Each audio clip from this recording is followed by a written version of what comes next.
Temirov. This day on the round 8, Irak Iraksan.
بسم الله الرحمن الرحيم. مشاهدينا متابعينا في كل مكان عبر العراقي، السلام عليكم ورحمة الله وبركاته.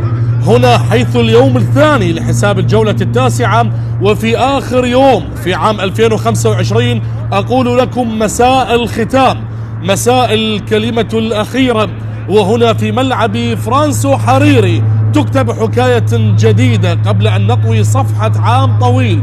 مواجهة تجمع المتصدر أربيل الذي يبحث عن تأكيد الهيمنة ونفض ميزان العنيد الطموح، لقاء تحت عنوان صدارة تريد الاستمرار، والآخر يبحث عن طوق نجاة للابتعاد عن المراكز الأخيرة.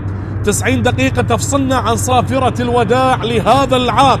فأهلا وسهلا ومرحبا بكم. حسين سمير يحييكم معلقا وواصفا لهذه القمة.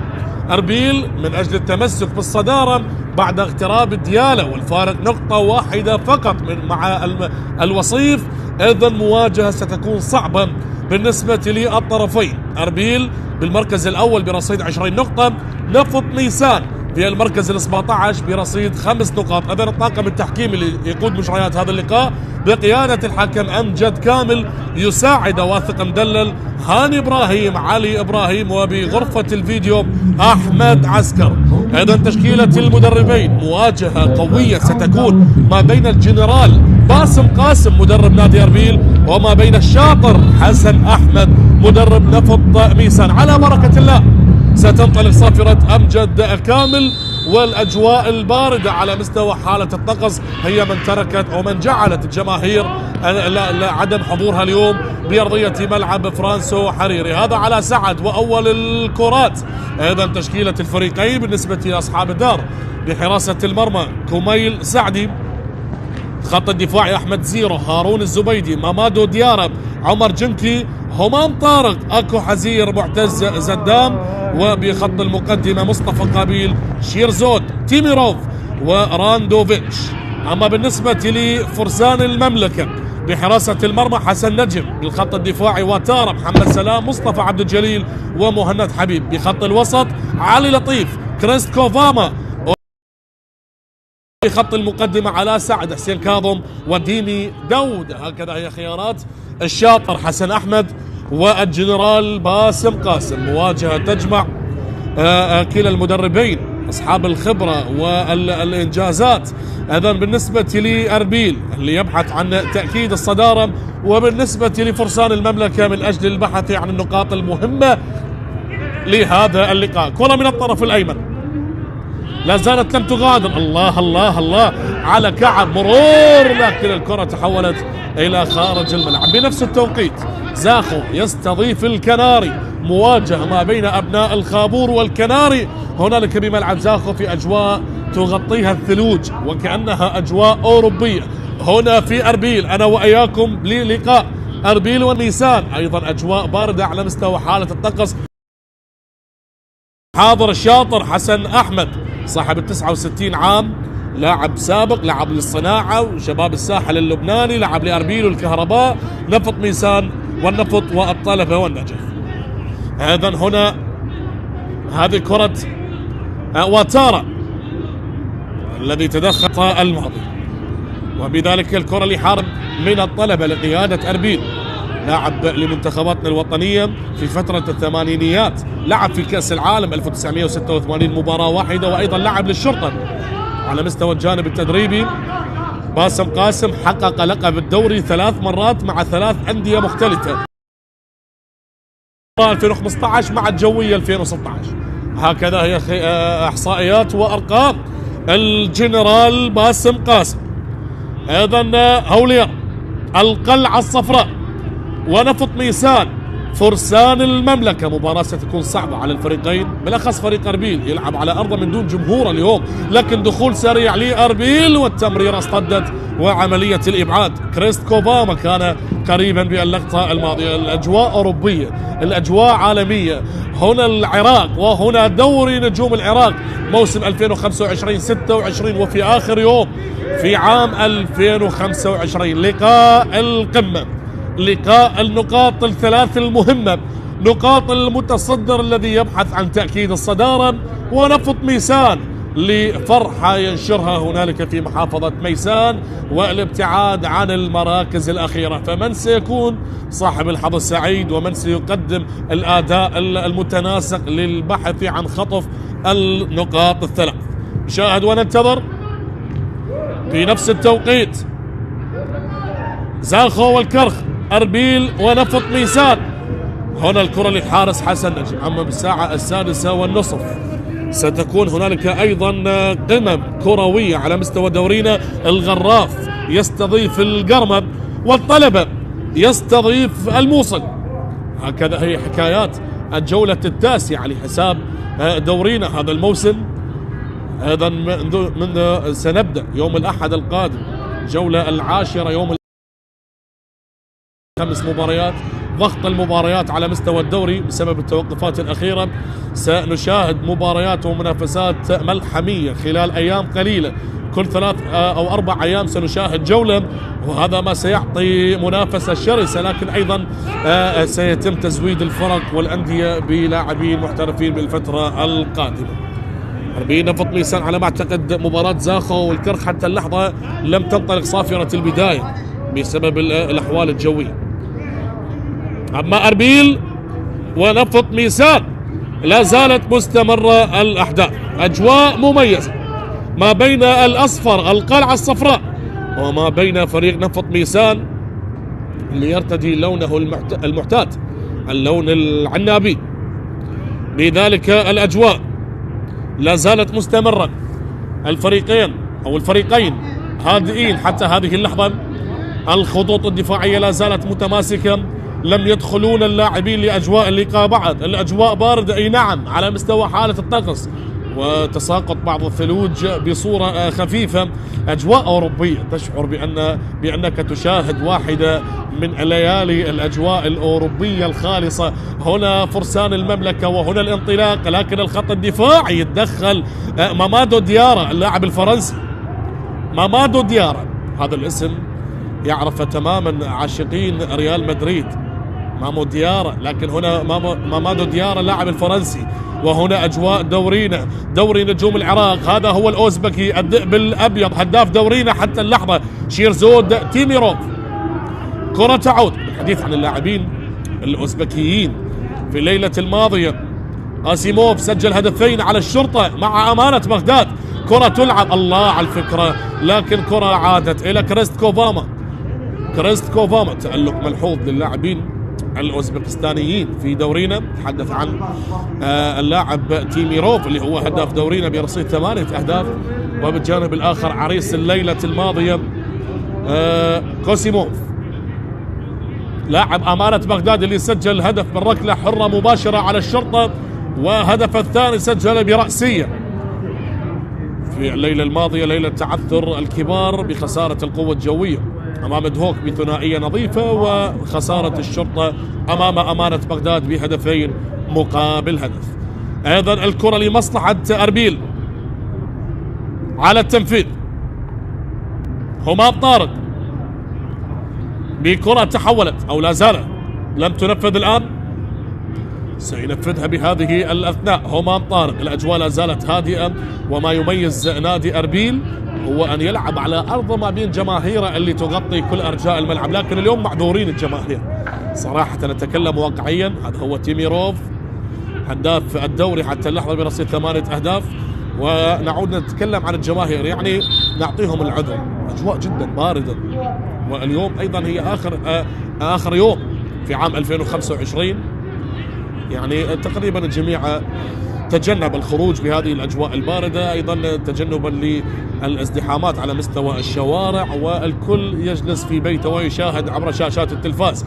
العاشق والمحب للقلعة الصفراء، والعاشق والمؤازر والمحب لفرسان المملكة. المواجهة بدأت تتحرك الآن، وصلت لديمي داوودة الآن السنغالي، عالية والرأسية من مامادو ديارة، والدربكة لا زالت. أول وصول فرسان المملكة، تصويبة ديمي داوودة والتسديدة لكنها مرت فيها راية على ما أعتقد من الكرة الأولى. يا لها من أجواء. خلينا نترك الأمور الفنية، خلينا نترك الهجمات والأهداف والنتائج يا جماعة. 9 دقائق بأجواء أوروبية خالصة، بأجواء عالمية.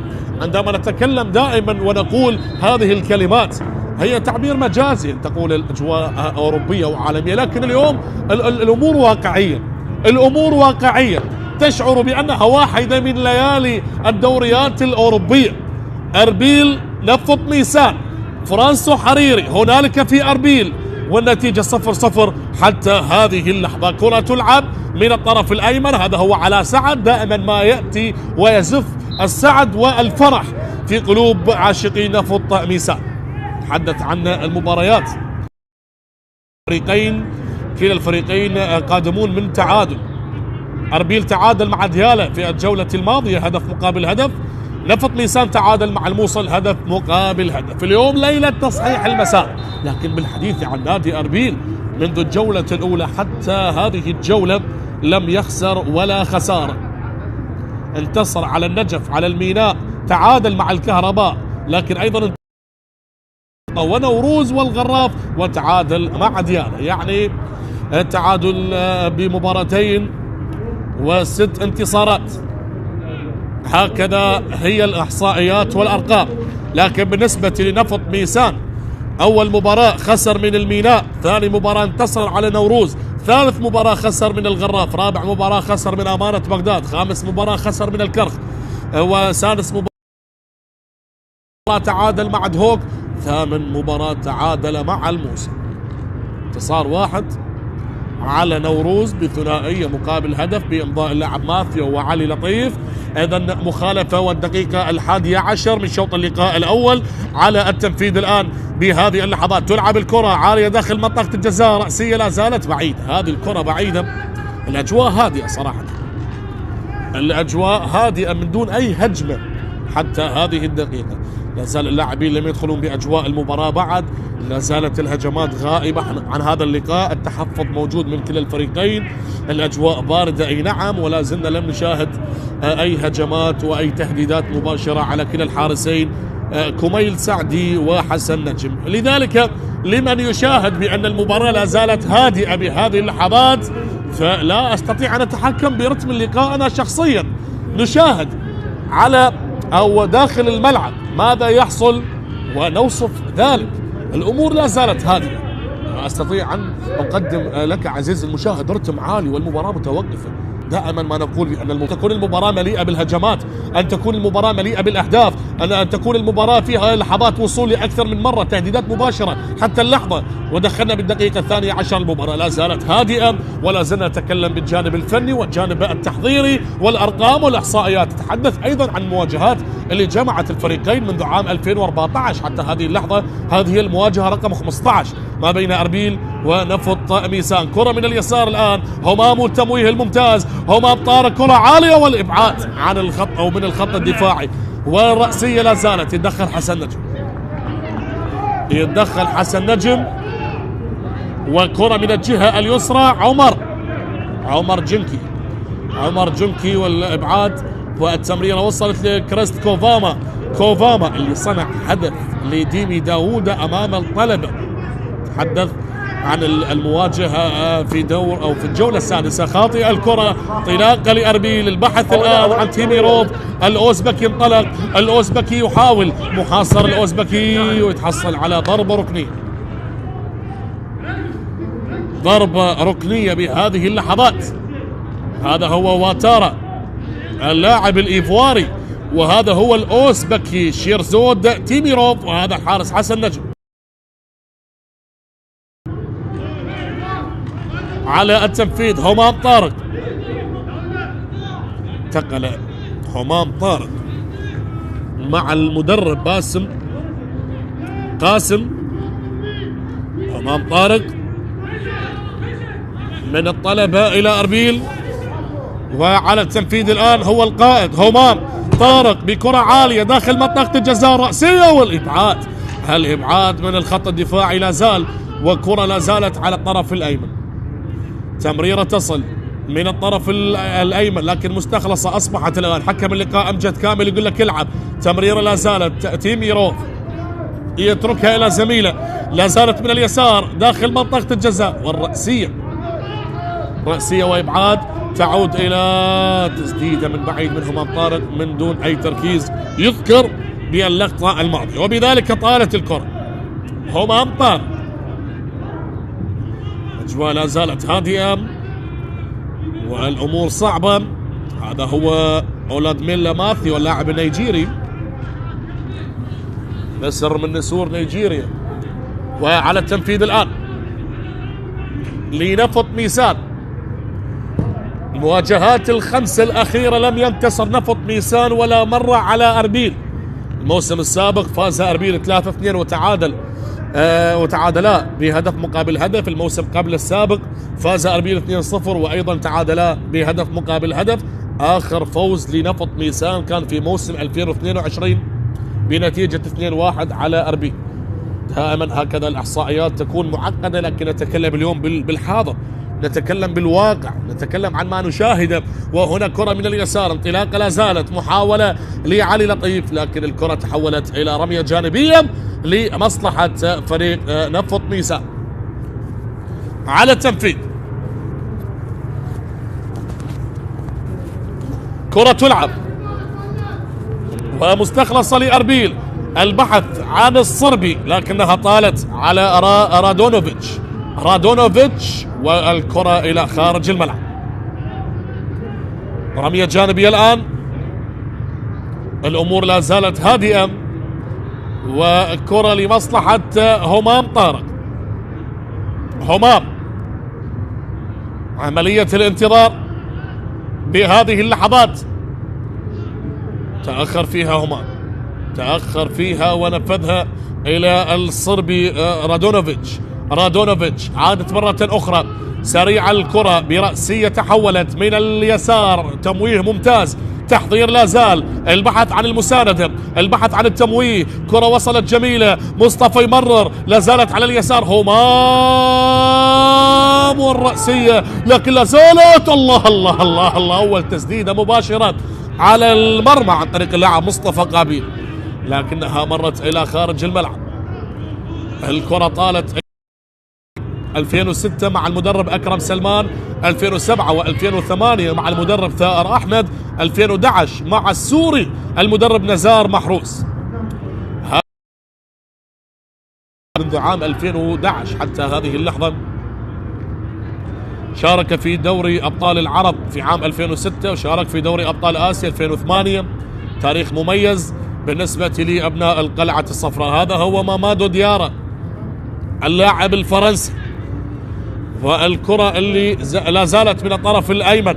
عملية الانتظار بهذه الأثناء، والكرة لكنها حضرت بهذه اللحظات مخالفة. إذن انطلقت مباراة زاخو والكرخ بعد أن تأخرت بسبب الأحوال الجوية، لكن أيضا يجب أن نذكر بأن النتيجة 1-0 لزاخو على الكرخ، سجلها ديبوتي.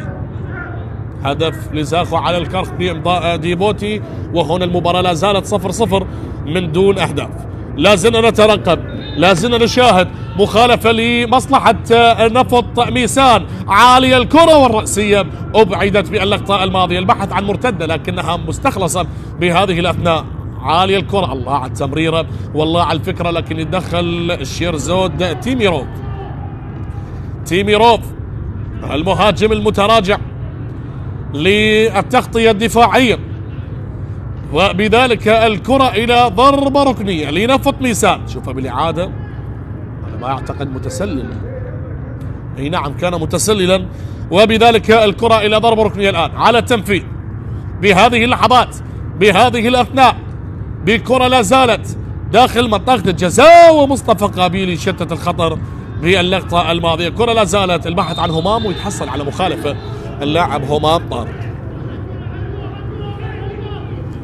المواجهة الأخيرة الموسم السابق لأربيل ونفط ميسان، تعادلا هدف مقابل هدف، والمباراة الثانية انتصر أربيل بنتيجة 3-2. مباريات الجولة العاشرة، تحدث عن مباريات الفريقين. أربيل سيواجه القوة الجوية في مباراة جدا صعبة على الفريقين. الجوية الذي خسر بالليلة الماضية أمام دهوك بهدفين مقابل لا شيء، لكن بالمناسبة أربيل سيضيف القوة الجوية بهذا الملعب، ملعب فرانسو حريري. أما بالنسبة لنفط ميسان سيواجه ديالا على ملعب نفط ميسان هنالك في محافظة ميسان. بذلك الصافرة حضرت الجولة العاشرة، ستنطلق يوم الأحد القادم بإذن الله تعالى. الله الله الله، ديمي داوود نفط ميسان يريد إضافة أول الأهداف. نفط ميسان بكرة لعبت، لا زالت تصويبة احتلت من ماثيو النسر النيجيري، لكن كرة تمرت إلى خارج الملعب. كرة طالت وحارس المرمى كوميل سعد. شوفها بالإعادة، ديمي داوود قدم له كرة جميلة وأرادها على الطاير أولاد ميلا ماثيو، لكن الكرة مرت إلى خارج الملعب وأرادها على الطاير، لكن الكرة تمرت. وأربيل ونفط ميسان لا زالوا حبايب حتى هذه اللحظة من دون أهداف حتى هذه الدقيقة. لازلنا نشاهد، ننتظر، نترقب من يسجل، من يدون أول أهداف اللقاء، من يحرك المياه الراكدة بهذه المباراة. كرة تلعب من اليمين، يتركها تغادر عمر جنكي على التنفيذ. هذا هو ديمي داوود اللاعب السنغالي، وبذلك الكرة تعود مرة أخرى. تحدث عن داوود اللي سجل هدف التعادل أمام الموصل، وسجل هدف أمام الطلبة، وأيضا يبحث عن التسجيل في هذا اللقاء. كرة إلى رمي التماس، هذا هو الصربي رادونوفيتش، وبذلك الرمية الجانبية ستنفذ عن طريق اللاعب مصطفى عبد الجليل بكرة لعبت، مواجهة خالفة لمصلحة أربيل. ملعب فرانسو حريري، هذا الملعب اللي دائما ما يزين جماهيره من على المدرجات. أجواء باردة على مستوى حالة الطقس. ديمي داوود يرتكب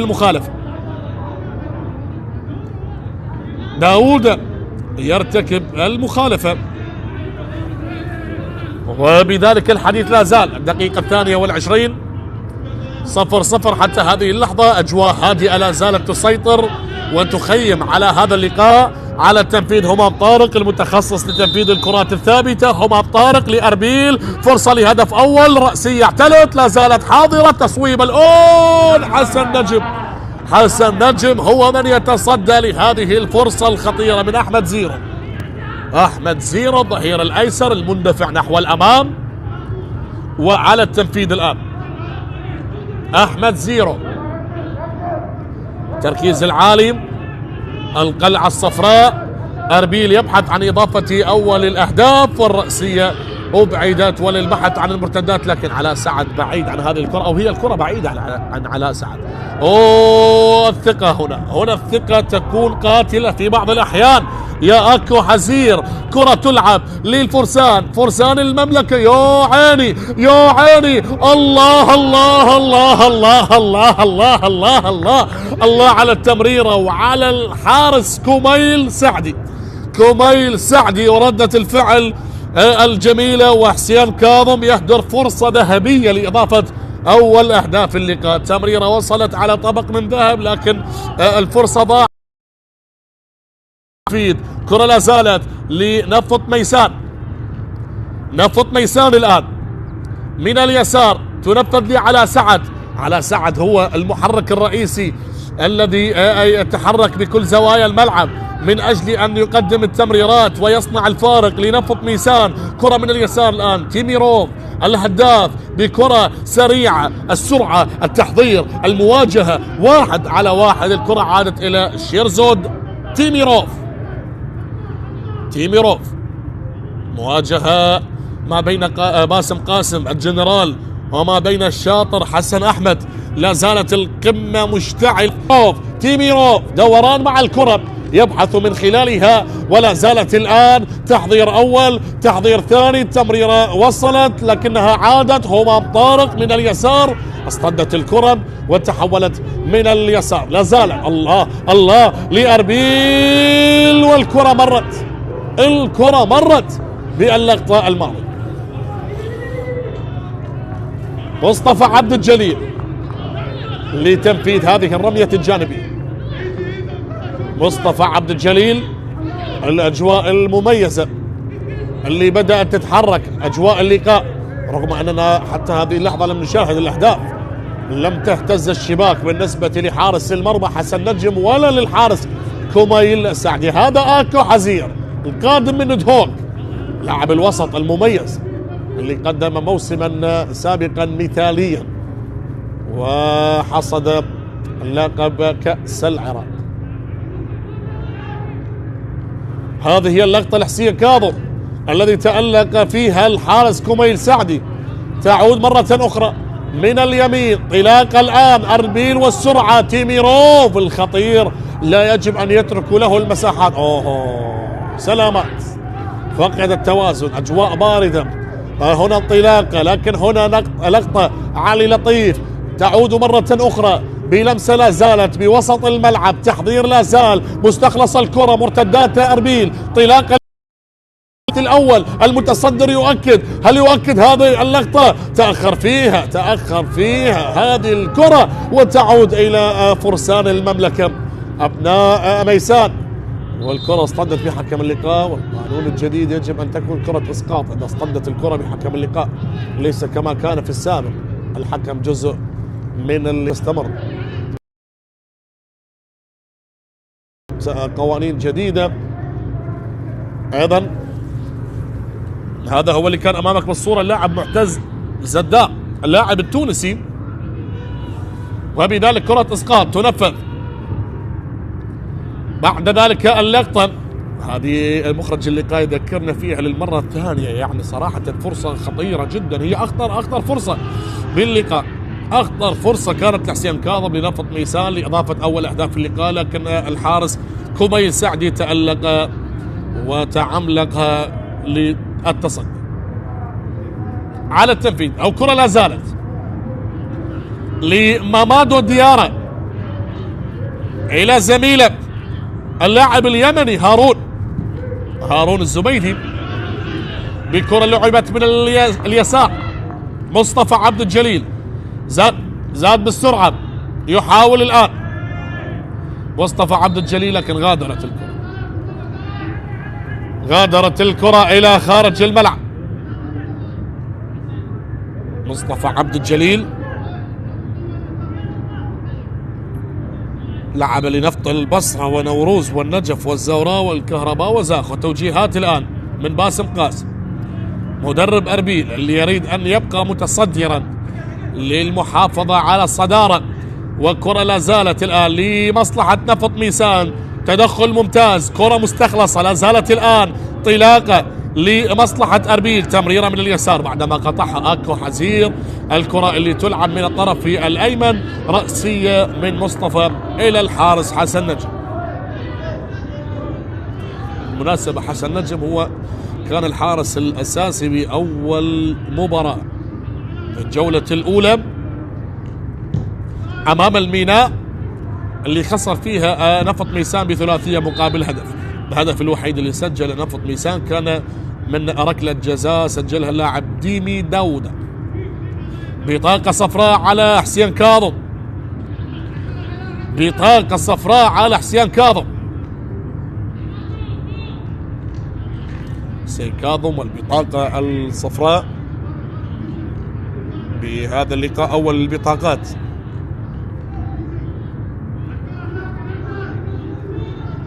تدخل كان موجود من اللاعب حسين كاظم، وبذلك الأمور حتى اللحظة نتيجتها سلبية. المباراة فريقين ممتازين يمتلكون العناصر المميزة، لكن ما يفتقد اليوم أربيل هو جماهيره. دائما نقطة قوة جماهير أربيل أن تكون متواجدة بالملعب. تحدث عن ملعب فرانسو حريري.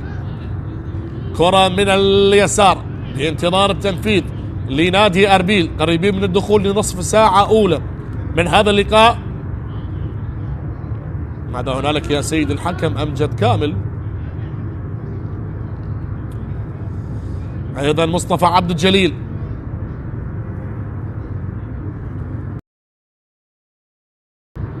معتز زدام اللاعب التونسي، حديث مع حكم اللقاء. لا زالت متوقفة. ماذا هناك؟ تشيكينج ريد كارد على ما اعتقد تشيكينج ريد كارد على اللاعب حسين كاظم. بانتظار الحديث مع احمد عسكر بغرفة الفيديو. كريستكو فاما وعلاء سعد بحديث مع امجد كامل.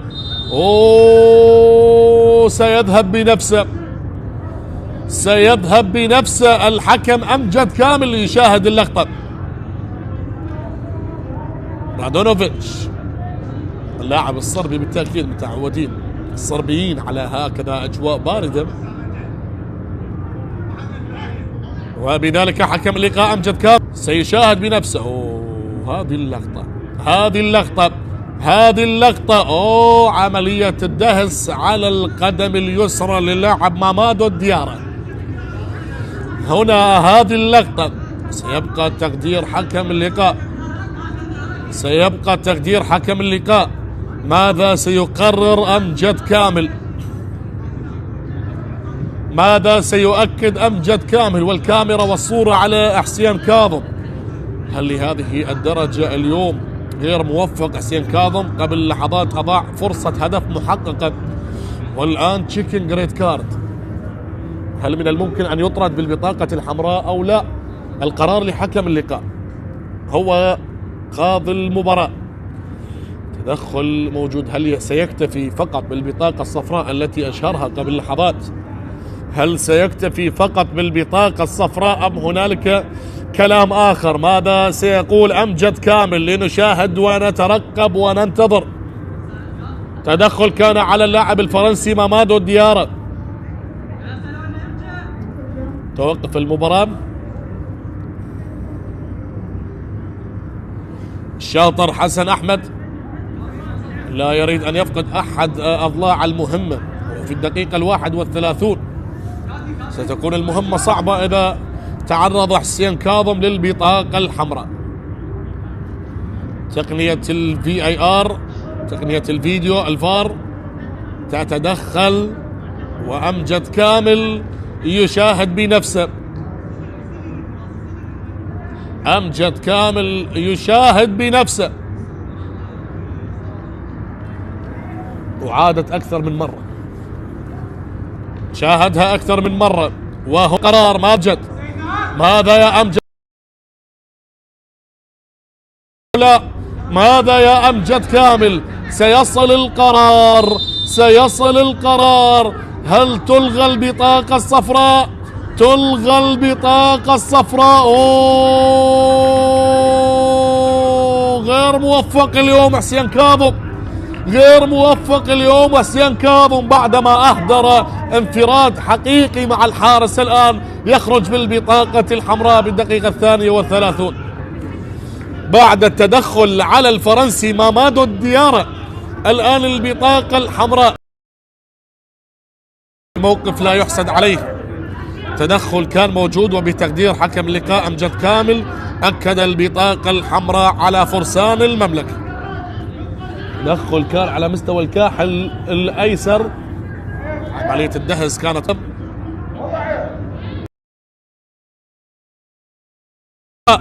سيلعب نفط ميسان منذ الدقيقة 33 حتى الدقيقة 90 وهو منقوص العدد. حسين كاظم غادر بالبطاقة الحمراء. الآن كل ما سيفعل فريق نفط ميسان هو تراجع الخطوط الدفاعية واللعب على المرتدات، هذا شيء طبيعي، لديهم حالة طرد، يلعبون منقوصي العدد. وهنا الكرة وواتارا يشتتها، ولا زالت من اليسار الصربي رادونوفيتش أو هذا أكو، تلعب من معتز زدام، والكرة مستخلصة الآن مع البطاقة الحمراء. سيقاتل فرسان المملكة مع الطرد، سيقاتل فرسان المملكة، لكن أربيل القلعة الصفراء سيحاول بكل الطرق بأن يسجل الأهداف. علي لطيف إلى اليمين، ديمي داوودة، لكن لم يصل إليها. همام طارق هو الأقرب، يمرر لمعتز زدام التونسي، انطلق، لكن فيها مخالفة وسط احتجاج من اللاعب التونسي معتز زدام. وبذلك البطاقة الصفراء. عملية توزيع البطاقات من أمجد كامل بدأت. بالحديث عن البطاقات، لاعب أربيل على رعد محروم من هذا اللقاء بسبب البطاقة الحمراء في المباراة السابقة أمام ديالا. هنا حسين كاظم أيضا يطرد بالبطاقة الحمراء المباشرة. هنا تدخل اعتبرها حكم اللقاء على معتز زدام.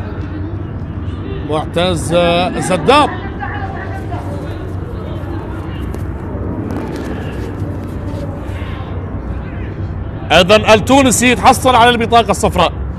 10 دقائق على نهاية الوقت الأصلي لشوط اللقاء الأول. هنا تنفذ من بعيد لكنها إلى خارج الملعب للحارس كميل سعدي.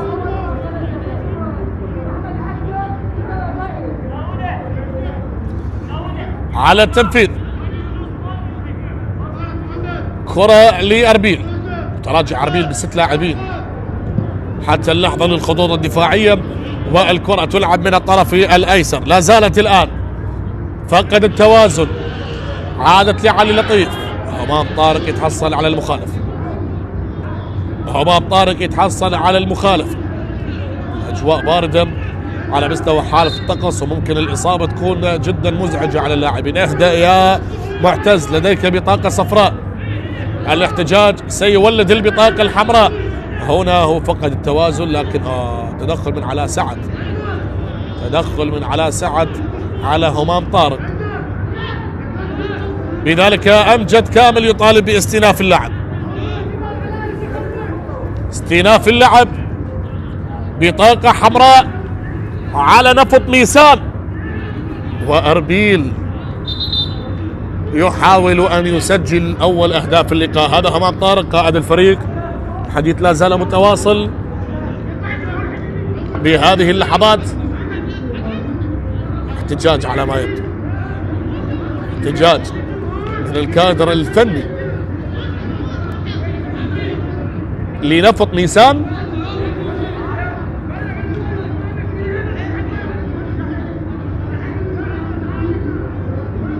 أمجد كامل والحديث مستمر.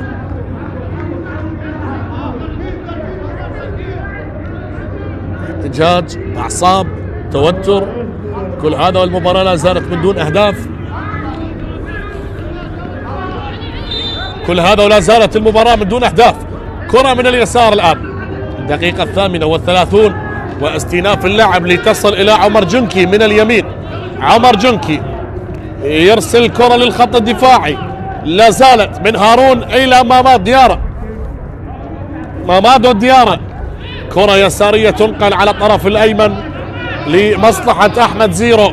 أحمد زيرو يمرر الآن، تعود لعمر جنكي، عمر لأحمد زيرو، سلسلة وتبادل تمريرات، وعلى ما يبدو هنالك البحث عن الأطراف. هذا ما يريد أبناء المدرب باسم قاسم. تصل يمين، نقل إلى خارج الملعب. شاهدنا تغيير مراكز أيضا، معتز زدام، هذا هو مصطفى عبد الجليل على تنفيذ هذه الكرة. مصطفى عبد الجليل بكرة لعبت رأسية، عادت تشتيت الخطر عن طريق اللاعب واتارا. هذا هو سواليو واتارا. كرة تلعب الآن، الله الله الله، مرور جميل، وصلت الآن والتحضير والتشتيت، لكنها إلى خارج الملعب. كرة مرت إلى خارج الملعب للحارس حسن نجم. شوط أول من دون أهداف حتى هذه الدقيقة. هداف الدوري حتى اللحظة تيميروف الذئب الأبيض الأوزبكي. هذه كرة وصلت ولكنها أراد أن يشتتها اللاعب كوفام. تغيير على ما يبدو، تغيير دقيقة 40 لمصلحة أربيل. يبدو رادونوفيتش يغادر، وسيفين منصور يشارك بهذه اللحظات. سيفين منصور اللي سبق اللعب لزاخو ونوروز يشارك بهذه اللحظات. ايضا مع الطرد لنفط ميسان لا زالت النتيجة 0-0 حتى اللحظة. 5 دقائق متبقية على نهاية الوقت الأصلي لشوط اللقاء الأول. يا من تشاهدون معنا عبر قنوات شبكة الإعلام العراقي، هنا أربيل، وهنا ملعب فرانسو حريري، وهنا الجولة التاسعة ضمن منافسات دوري نجوم العراق موسم 25-26، وبذلك آخر يوم في هذا العام. 4 مباريات يحتضنها هذا اليوم، زاخو والكرخ، أربيل، نفط ميسان بنفس التوقيت، الغراف والقرمة، الطلبة والموصل الساعة 6:30 تشاهدونها عبر قنوات شبكة الإعلام العراقي. الأمور لا زالت هدوء يخيم ويسيطر على هذا اللقاء. همام والصافرة والمخالفة يؤكدها أمجد كامل لمصلحة فريق نفط ميسان. حديث من النيجيري أولادميلا ماثيو، وبذلك الكرة على الطرف الأيمن لمصلحة فرسان المملكة. لا عيش أفضل فتراته هذا الموسم فريق نفط ميسان.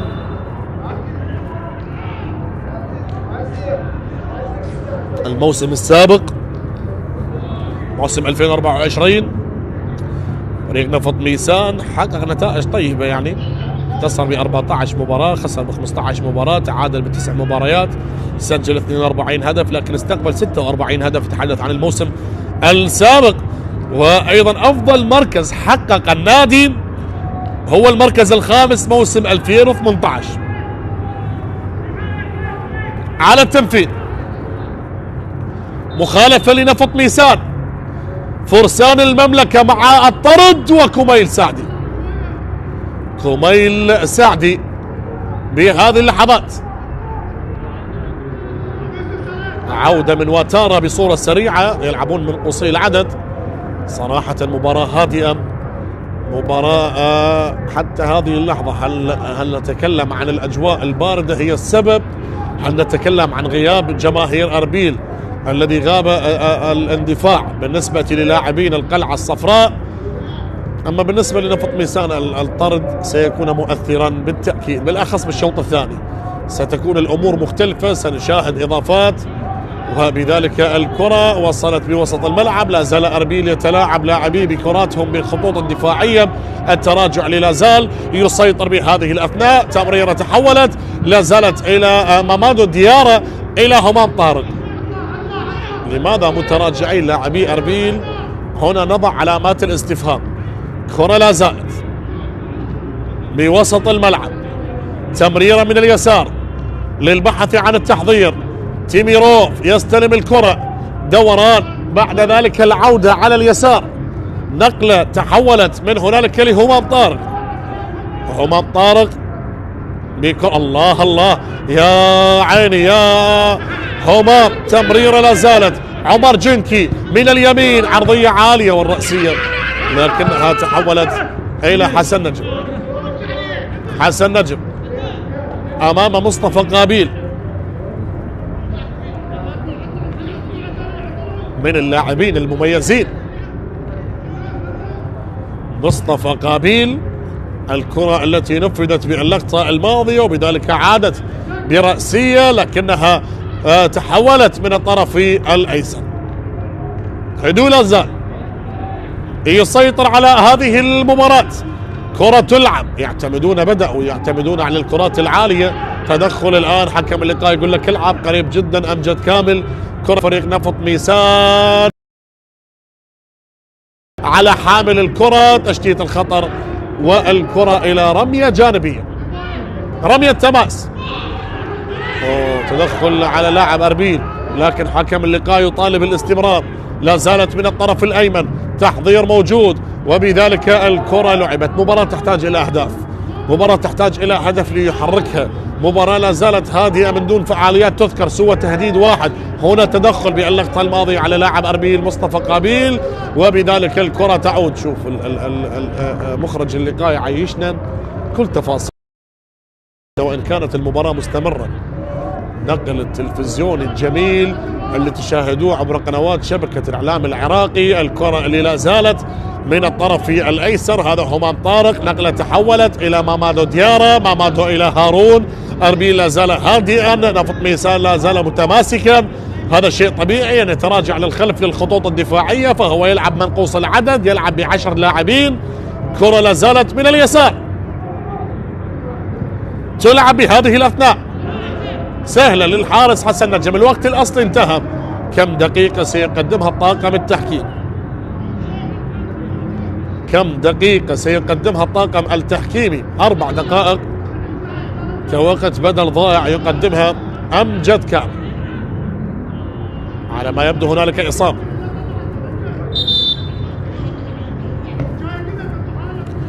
هنالك إصابة. وبالحديث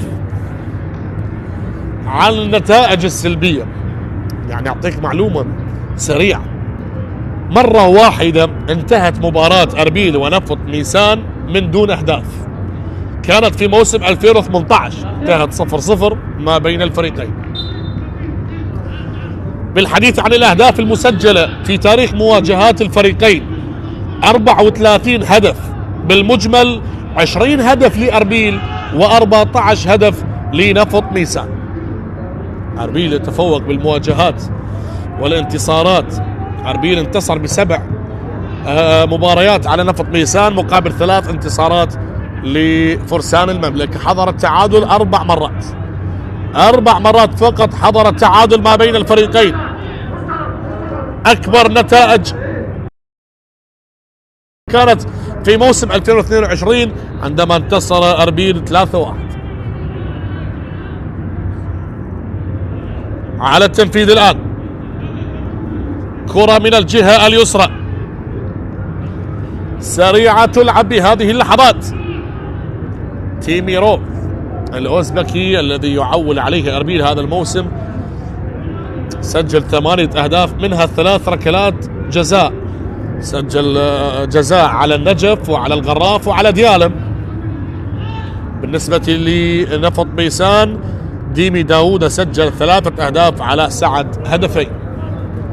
ايضا اخر لحظات شوط اللقاء الاول ولا زالت المباراة من دون اهداف، ونفط ميسان منذ الدقيقة 33 يلعب منقوص العدد. سلامات. صار مصطفى عبد الجليل، مصطفى قابيل. عملية الدفع كانت موجودة أو لا؟ خلينا نشوف. أي نعم، عملية الدفع كانت موجودة، وأرضية الملعب مبللة بسبب الأمطار، لذلك يتجنب اللاعبين الإصابات. لم يكن لها داعي، الكرة هي مغادرة إلى خارج الملعب. هذا آخر دقيقة أو دقيقتين متبقى. نعم هي آخر دقيقة. مصطفى عبد الجليل، والمخالفة اللي نفذها وتارا يلعبها سريع الآن، رأسية تحولت بوسط الملعب. الأمور لا زالت.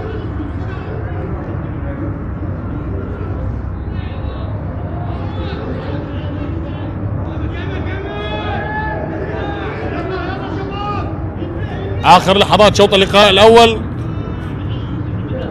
والفريقين لا زالوا حبايب، لا زالوا حبايب حتى هذه اللحظة. تمريرة لا زالت ومستخلصة لنفط ميزان، هذه انطلاقا بهذه اللحظات، والكرة إلى خارج الملعب.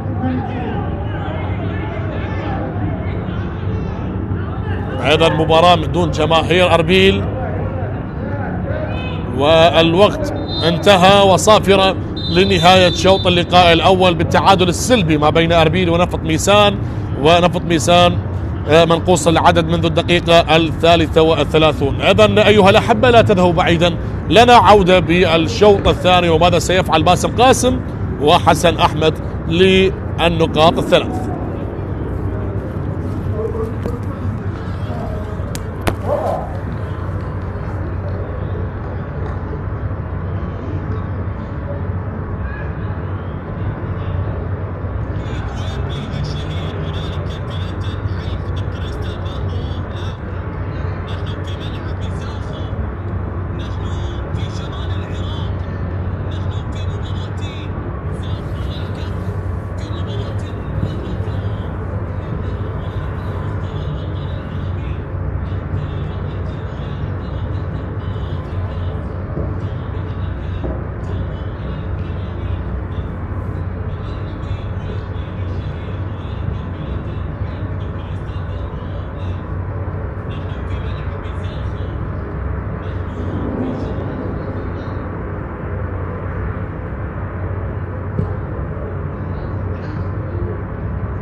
للوسط الى محمد سادات، ضغط على محمد سادات، ممكن الان الكرخ يفعلها، ممكن مامادو، خطيره خطيره خطيره، وهدف اول، هدف اول لصالح نادي الكرخ، هدف اول لصالح نادي الكرخ. الله الله الله الله، اللاعب اللي سجل ايضا في مرمى دهوك ونادي القاسم يأتي ويسجل اليوم من خلال هذه المباراة أول أهداف اللقاء. إذن الكرخ الكناري في ملعبه في هذا اللقاء، الله بذكاء وبطريقة جميلة يضعها في المقص الأيسر لمرمى فريق النفط. لاحظ العمل الكبير من اللاعب مامادو نياس اللاعب الموريتاني، وبعد ذلك هيئها ويسجل فريق نادي الكرخ أول أهدافه في هذا اللقاء. أحمد خالد هل يعدل أو خالد يتقدم ويسجل هدف التعادل، هدف تعادل لفريق النفط. أحمد خالد يسجل هدف التعادل لفريق النفط من ركلة جزاء، هو من صنع ركلة الجزاء أحمد خالد، وهو من سدد ركلة الجزاء أحمد خالد ليسجل على يمين حارس المرمى محمد شاكر ليعدل النتيجة لفريق النفط في مرمى الكرخ. 1-1. إذن الكرخ والنفط يعادل في نهاية الشوط الأول. هل يقلب الطاولة فريق النفط على الكرخ قبل نهاية الشوط الأول داخل منطقة الجزاء؟ ممكن الآن محمد عدنان، المحاولة تستمر، ستار ياسين يحاول أن يمر ستار، ومحمد سادات يسجل هدف ثاني. الله الله الله الله الله على هدف جميل. بعد العودة إلى الفار والقرار باحتساب هدف لفريق النفط. لاحظ الإعادة، لاحظ هذه التمريرة، الله على المرور لستار ياسين اللي هيئها لمحمد سادات. نفط عائدة إلى المدافع ياكوبو، وهدف تعادل. الله الله الله الله الله الله على محمد خالد، الله على اللاعب المميز، الله على محمد خالد. كرة ولا أروع عن طريق اللاعب محمد خالد يدرك التعادل لفريق الكرخ. حلوة يا كوفي، لاحظ الإعادة، غير متسلل محمد كوفي، لكن مر بهذه الطريقة وقوي. الله هوب بالمباشر في المرمى ليسجل هدف التعادل لفريق الكرخ. ابن محمد خالد كوفي يسجل من خلال هدف التعادل لفريق نادي الكرخ لتصبح النتيجة 2-2 الآن. 2-2 الآن ما بين فريقي النفط والكرخ. من الحارس كميل سعد، خروج لمحمد حميد، ماذا تفعل يا محمد حميد؟ يا الله، جول جول جول جول جول، هدف أول لنادي أربيل، خطأ لا يغتفر من محمد حميد. خروج غزبكي شيرزاد تيميروف، شوط كميل سعد هو الذي صنع الهدف، الأسيست لكميل، وتيميروف يضع كرة الهدف الأول. شوهد كميل، نعم لم يكن متسللا تيميروف، لكن خروج محمد حميد علامة استفهام، ويجب على الحارس عندما يخرج يجب أن يحسم الأمور. ماذا تفعل يا محمد حميد؟ والهوليري يتقدم على القرماوي. شاهد الإعادة من أكثر من زاوية، حل من قبل علي علوان، هنا التمريرة وراسية. يا الله، أتكلم عن الحلول، أتكلم عن الحل لدى علي علوان، وبالفعل تمريرة الأردني بالمقاس بالقلم والمسطرة على رأس مؤمل في ملعب دهوك. شاهد تمريرة علي علوان. يا الله على التمريرة، أتكلم عن الحلول لدى علي علوان، وبالفعل كأنه سمع صوتي، كأنه سمع كلامي، ولعب الكرة بالمقاس على مؤمل عبد الرضا الذي انسل من خلف الدفاعات الأولانية، ووضع كرة التعادل في مرمى أربيل. إلى تيميروف الخطير، تيميروف إلى مصطفى قابيل. يا الله يا قابيل، يا الله يا قابيل، يا الله يا قابيل، يا الله، جول، هدف جميل ولا أروع. أي أسيست يا قابيل إلى معتز، كأنك بأربع عيون، كأن لديك كاميرا يقبل الهدية من قابيل. أي هدية، أي هدية، مثلث الرعب الهجومي، تيميروف إلى قابيل، وقابيل إلى معتز، ومعتز وضعها في الشباك، صعب على محمد حميد، ولامست أيوب بودن وسكنت الشباك. نعم يا قابيل، نسبة كبيرة من الهدف بصمود الرجال داخل الملعب. الإكوادوري بالأراضي العراقية. عالية الكرة، جول الأنيق، يسجل الطلاب أول الأهداف. وحبيتك لقيتك مثل الجبل شامخ، طلابي ويا عشقك جنن الناس، طلابي ويا عشقك جنن الناس. اي نعم، اي نعم، سيف رشيد يبصم على أول أهداف اللقاء بصناعة إكوادورية، بصناعة إكوادورية من داريو فابيان، يسجل من خلال هالأنيق أول أهداف اللقاء، أول أهداف اللقاء. تركيز عالي، سايمون ماسوفا وأحمد بشار ماسوفا. الله الله الله الله الله، عندما يتكلم التاريخ، عندما تحضر العراقة. ذلك الآن النتيجة أصبحت هدفين مقابل لا شيء بالنسبة للطلع. تستمر المصائب والمصاعب عن صح التعبير على نادي دهوك. المباراة الرابعة من دون انتصار، الجولة الرابعة حتى اللحظة من دون نقاط، من اقليم كردستان حتى العاصمة بغداد من اجل التعويض وممكن هدف للتقليص. جول،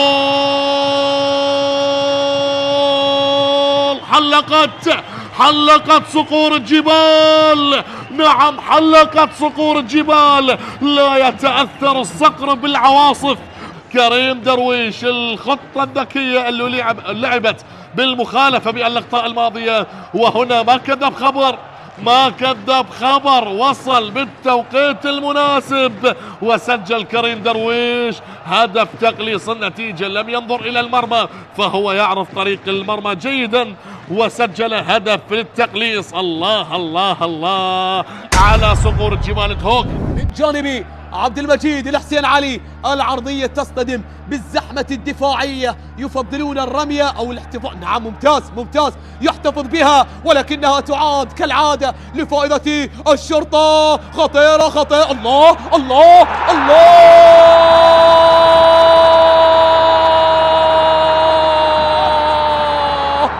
بسيناريو المباراة الماضية، بسيناريو القيثارة، تعزف السيمفونية، يعزف اللحن الأول بألحانهم بقيادة الموسيقار، بقيادة الفنان، بقيادة الفرعون مؤمن سليمان. الهدف الأول في الرمق الأخير، أحمد يحيى هو من فك الشفرة، هو كلمة السر، هو من يلفظ كلمة الانتصار لمصلحة القيثارة. الله، بعد صمود أكثر من 93 دقيقة بمحاولات المستمرة. الله بس حدثني على الأسيست، على التحضير، على التمرير. مشاهدينا الكرام، نعم، بصناعة بأسيست خرافي خالد من جانب محمد داود. أجمل من الهدف وأغلى من الهدف وأغلى من الذهب أيضا. تبقى المحاولة لزاخو، باحث ضاغط. بداية المباراة، البداية القوية بالنسبة للقمصان الحمراء. عالية ديبوتي، جول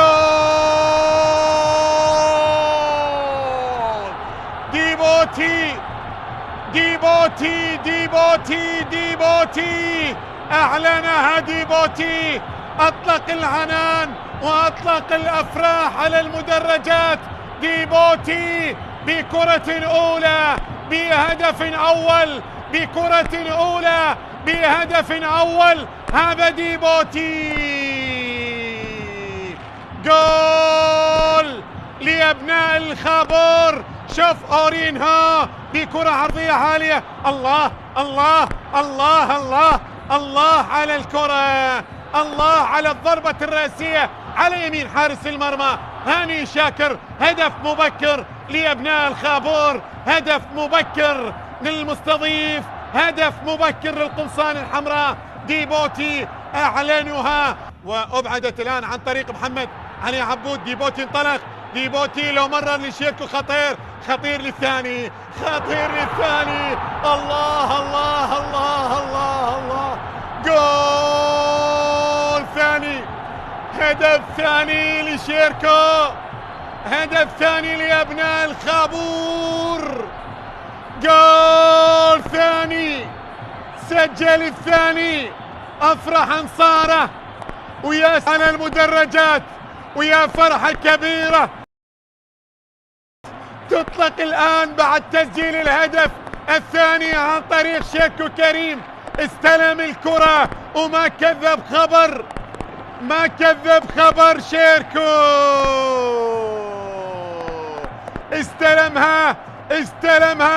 استلمها من ديبوتي، وبعد ذلك سدد الكرة ليتقدم زاخو بهدف ثاني. الحالة السليمة، هنا التسديدة، هنا الكرة في قلب المرمى، في وسط المرمى، ليتقدم زاخو بهدفين مقابل لا شيء. لاعب يتحرك في كل أرجاء الملعب، شيركو بتنفيذ مباشر، جول ثالث فعلها شيركو بمساعدة المدافع، هدف ثالث لأبناء الخابور،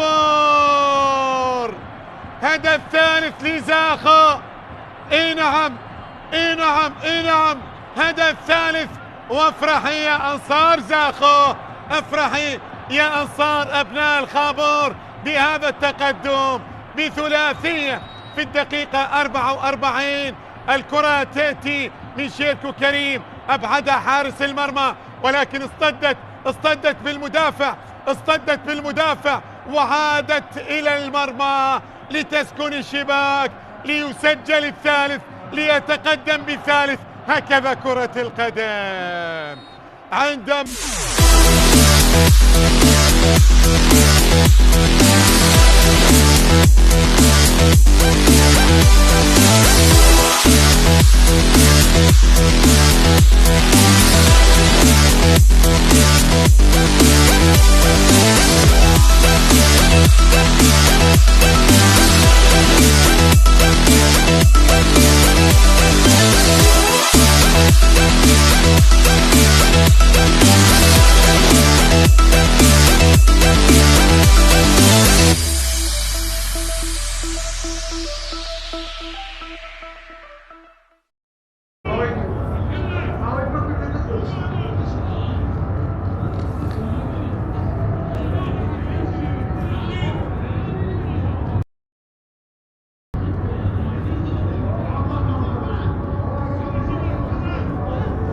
إذا محبينا متابعينا في كل مكان عبر قنوات شبكة الإعلام العراقي، نجدد التحية بعدما انتهت 45 دقيقة من دون أهداف ما بين القلعة الصفراء أربيل وما بين فرسان المملكة نفط ميسان.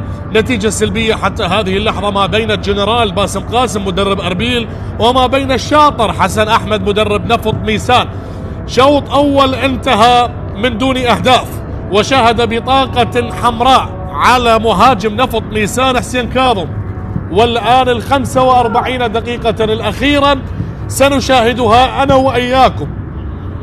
أربيل الذي يطمح لاستمراره بالصدارة ويبحث عن النقاط الثلاث، أما نفط ميسان صاحب المركز ال17 يبحث عن نقاط مهمة، لكن المهمة والمسؤولية صعبة بعد البطاقة الحمراء. لنشاهد ممكن مفاجآت، ممكن نشاهد سبرايز بال45 دقيقة القادمة. محبينا متابعينا، أجدد لكم التحية، حسين سمير واصفا لهذه المباراة لحساب الجولة التاسعة ضمن منافسات دوري نجوم العراق 2025-26، وفي آخر يوم من أيام هذا العام، مساء الختام والكلمة الأخيرة.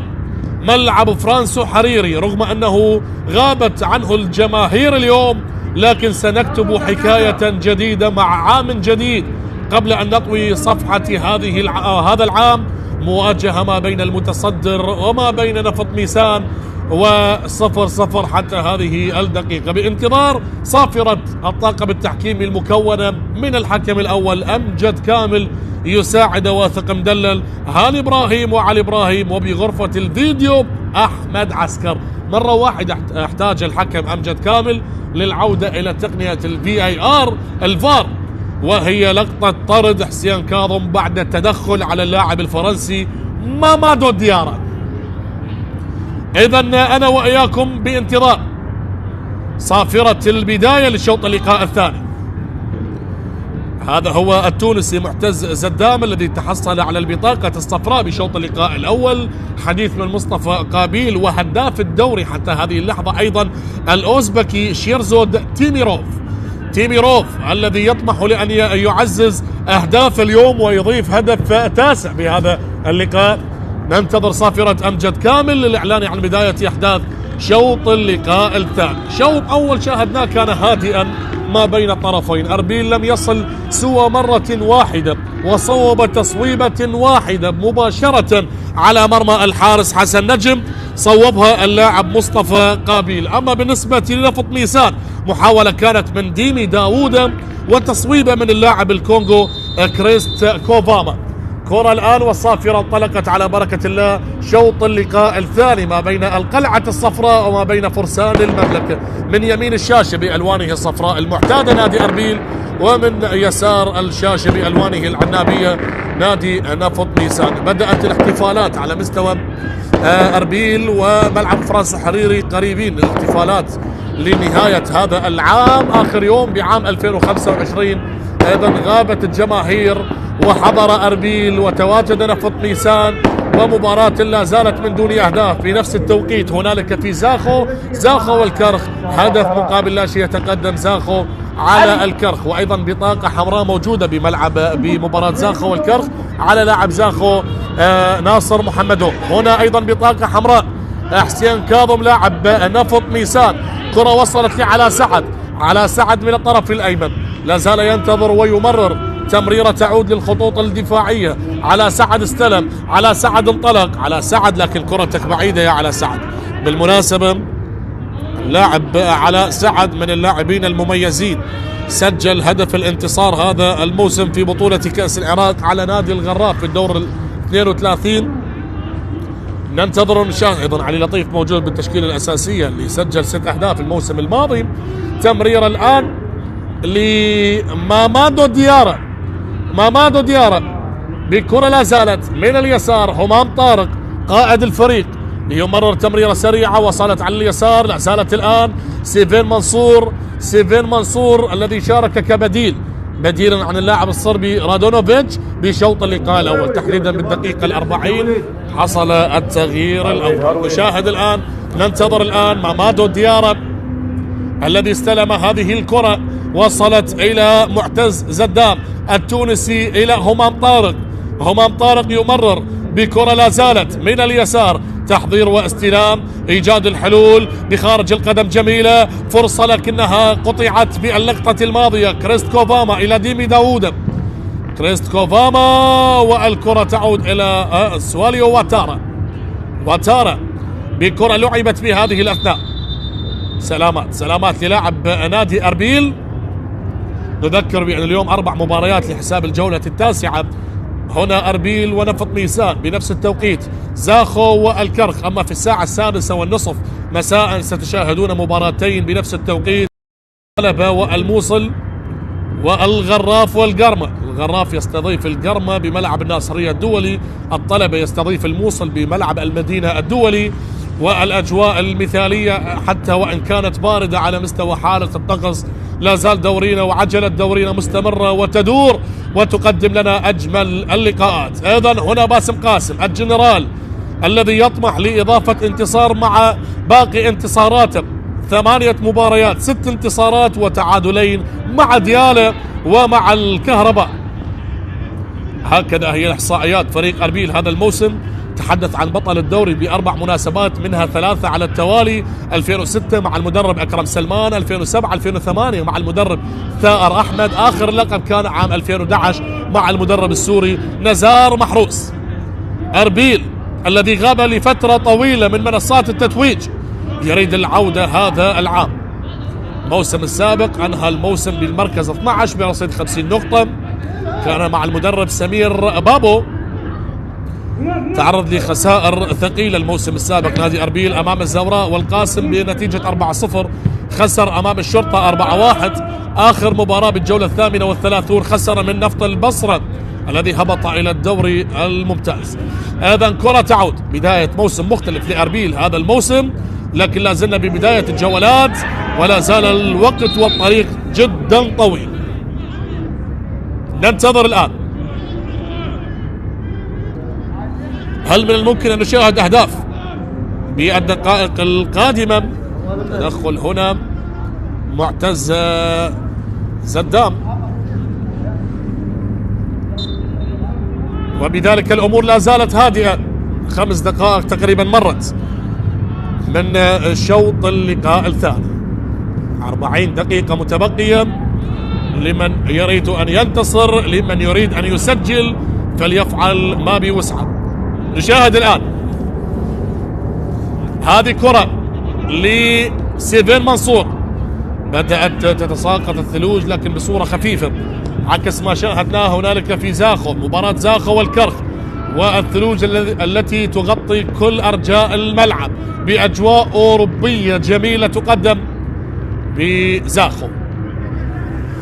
شاهد الآن هذا هو شيرزود تيميروف، هداف الدوري حتى هذه اللحظة برصيد 8 أهداف، سجل منها 3 ركلات جزاء على النجف وعلى الغراف، وهدف التعادل على ديالى هذا حسن نجم، وبذلك النتيجة لا زالت من دون أهداف. أربيل يلعب بكامل صفوفه، ونفط ميسان يلعب منقوص العدد بعد البطاقة الحمراء. كرة لا زالت من الطرف الأيمن تيميروف لكن لم تصل، لا زالت اصطدت وعادت. هذا هو شيرزود إلى سيفن منصور، تصويبة لكنها اعتلت وإلى خارج الملعب. تصويبة مرت بالتونسي معتز. حسن نجم يحاول أن يعطي لاعبيه البعض من الثقة. نذكركم بتاريخ المواجهات، آخر 5 مواجهات لم ينتصر نفط ميسان على أربيل. الموسم السابق انتصر أربيل وتعادلا، والموسم قبل السابق انتصر أربيل والمباراة الأخرى تعادلا. أما آخر انتصار كان موسم 2022 لنفط ميسان. نتائج وأرقام وإحصائيات.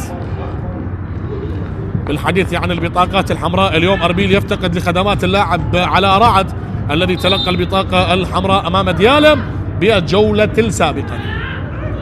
على التنفيذ تلعب الآن من اليسار، الله يا سيفين منصور محاصر لكن لا زال يتلاعب ويمرر، وكرة اصطدت وعادت مرة أخرى إلى وسط الملعب. رأسية تحولت، انطلاقة موجودة، وهنا الأخطاء ممنوعة. عودة مرة أخرى، انطلاقة لأكو حزير يمرر من اليسار، تسليم لسيفين منصور يبحث عن مساندة، تمريرة لا زالت، يستلمها معتز، يدور معتز، يمرر سيفين منصور، تصل مرة أخرى لشيرزود تيميروف يختار العودة للخطوط الدفاعية اليمني هارون الزبيدي. هارون بكرة لا زالت بوسط الملعب، تمريرة تحولت لأكو حزير، أكو القادم من صقور الجبال من دهوك، هنا مع القلعة الصفراء. الله على التمريرات، الله على التصويب، لكنها اعتلت وإلى خارج الملعب. كرة مرت من أحمد زيرو. هنا النجمات ال4 على شعار الفريق الذي تأسس بعام 1968، بطل الدوري ب4 مناسبات، 2006 2007 2008 2011، آخر تتويج كان 2011 لأربيل. مامادو ديارة الذي مرر إلى سيفن منصور، وهنا تصويبة أحمد زيرو التي احتلت العارضة وإلى خارج الملعب. همام طارق اختار العودة إلى كميل سعدي، حارس المرمى الذي لعب لأريانا السويدي، وأيضا كان بأكاديمية ليغانس الإسباني، وانتقل لنفط البصرة ثم أربيل. وتعود الكرة على الطرف الأيمن، مواجهة لا زالت. هنا علي لطيف تمريرة لمصلحة زميله، لكن كميل سعدي. انطلاقة كانت عن طريق أولاديميلا ماثيو اللاعب النيجيري، وبذلك الكرة تصل على اليمين. لا زالت حاضرة، التحضير لا زال موجود لأربيل. لماذا هذا التراجع؟ هنا تضع علامات الاستفهام نتكلم عن نفط ميسان، هذا شيء طبيعي، يمتلك بطاقة حمراء. لكن هنا أربيل والقلعة الصفراء، تيميروف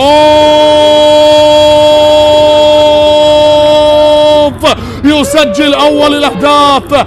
الذئب الأبيض الأوزبكي، نعم، تكلمت القلعة الصفراء. وفي آخر أيام العام يؤكد أربيل الصدارة. هيا بنا لنستعيد شريط الذكريات، هيا بنا لنستعيد شريط الإنجازات والتاريخ الجميل. هنا الأوزبكي شيرزود تيميروف يسجل 9 أهداف هذا الموسم وأول أهداف اللقاء. شوف سيفن منصور دخل فغير أمور كثيرة، تمريرة وصلت جميلة، إنهاء ولا أروع. هو يعرف طريق المرمى جيدا. حضرت هذه اللقطة هل فيها راية أو لا؟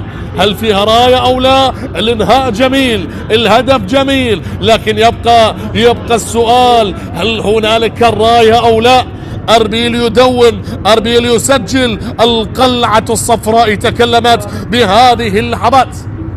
أيضا شيرزود تيميروف على طريقة البرتغالي كريستيانو رونالدو، والهدف صحيح يحتسب ويعطي هنا التحفيز لزملاء. بالحديث عن تألق اللاعبين الأوزبكستانيين، في الليلة الماضية تألق قاسيموف وسجل ثنائية أمام الشرطة، واليوم يسجل هداف دورينا شيرزود تيميروف يدون أول أهداف اللقاء بكرة وصلت في وسط الملعب. انطلاق الآن، تمريرة، لكن هما الطارق يدخل. وأخيرا بعد طول أهداف بعد ما يقارب 54 دقيقة شاهدنا أول أهداف المباراة. تمريرة من علي لطيف تصل للخط الدفاعي عن طريق اللاعب بالرقم 4. تحدثنا عن الإضافات والتغييرات وعن الأسماء التي شاركت بالنسبة لأربيل. كرة لا زالت بعدما كانت لمهند حبيب رقم 4، هنا على سعد، انطلق على سعد، يبحث على سعد، وهنا عملية السقوط والتدخل من مامادو ديارة والبطاقة الصفراء على اللاعب مامادو ديارة. هدف سجل شيرزود تيميروف في الدقيقة 54 بعد طول انتظار. وجد المساحة، مرر لسيفين منصور وسجل الهدف الأول. إذا تدخل عن طريق مامادو ديارة والمخالفة للاعب على سعد بهذه اللحظات، مخالفة قريبة جدا على منطقة العمليات. سلامات على سعد كما ذكرنا لكم، هو من سجل هدف الانتصار على الغراف في كأس العراق بالدور 32. تدخل كان موجود في اللقطة الماضية، وبذلك المخالفة أكدها حكم اللقاء أمجد كامل. وهل يصوب بالمباشر من هذا المكان؟ لننتظر ونشاهد ما هي خيارات لاعبين نفط ميسان. تلقى الإسعافات الأولية، تدخل الكادر الطبي لإسعاف اللاعب على سعد.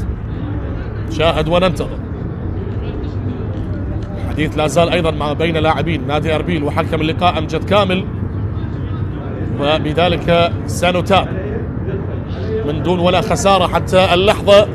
فريق أربيل 6 انتصارات مع تعادلين أمام ديالى والكهرباء، وباقي المباريات انتصار، بداية من النجف ثم الميناء ثم القرمة ثم الشرطة ونوروز والغراف. في بطولة الكأس أيضا انتصر على الجيش بالدور 32 وانتصر على الناصرية في الدور 20. أيضا ركلة حرة مباشرة لفرسان المملكة أبناء ميسان المتأخرين بفارق هدف، مع حالة طرد على اللاعب حسين كاظم بالدقيقة 33. ننتظر الآن.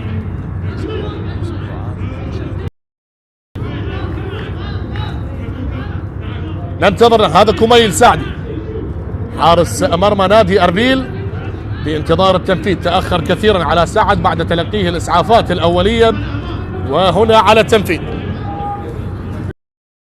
بالمباشر من هذا المكان لنشاهد علاء. لا مسافة بعيدة صراحة، أعتقد بأنه سيرسل الكرة ساقطة داخل منطقة الجزاء. على سعد على التنفيذ بهذه الأثناء، بهذه اللحظات. يشاهد يترقب، يتقدم، يصوب، والتصويبة مرت إلى خارج الملعب. نفط ميسان لا زال يعاني هذا الموسم، لا زال يعاني هذا الموسم. 8 جولات بانتصار واحد فقط، خسر من الميناء، من الغراف، من أمانة بغداد، من الكرخ، من الطلبة، وتعادل مع دهوك والموصل. هذا الأمور صعبة أيضا مع حالة الطرد، يلعب منقوص العدد منذ الدقيقة 33. وهنا أربيل نتحدث عن الفريق المتصدر لسلم الترتيب في دورينا هذا الموسم، موسم 2025-26. لا زال الحديث متواجدا ولا زالت الأمور الصعبة ما بين الفريقين. وهنا أتحدث عن أربيل الذي تقدم بفضل اللاعب شيرزود. الأمور لا زالت هادئة بصراحة، الأمور جدا هادئة حتى قبل الهدف، يعني الهجمات جدا قليلة، الوصول جدا قليل. هل هي بسبب حالة الطقس، الأجواء الباردة، الأرضية الملعب المبللة بسبب الأمطار؟ أيضا تحدثنا عن نفس التوقيت زاخو والكرخ بملعب زاخو حتى هذه اللحظة. الأجواء الأوروبية التي تقدم هنالك في كردستان العراق، وهنا ملعب فرانسو حريري. أربيل تقدم بفارق هدف، ونوعا ما اللاعبين أصبحت لديهم ثقة عالية ويطمحون لإضافة هدف آخر. تراجع ملحوظ، وهذا الشيء طبيعي لفريق نفط ميسان بسبب البطاقة الحمراء. تمريرة للتونسي محتز يمرر إلى تيميروف الأوزبكي. سيفين منصور يبحث عن همام طارق، يمرر له من الجهة اليسرى. لا زال متماسكا فريق نفط ميسان حتى اللحظة مع هذه الهجمات الخطيرة. همام طارق تصويبه، لكن الحارس حسن نجم هو من يتصدى بردة فعل نوعا ما جيدة باللقطة الماضية. تلعب الكرة على الطرف الأيسر، لكن الأقرب المدافع هارون الزبيدي. والكرات العالية تراجع ملحوظ حتى اللحظة. هذا هو سواليو وتارا. تلعب الكرة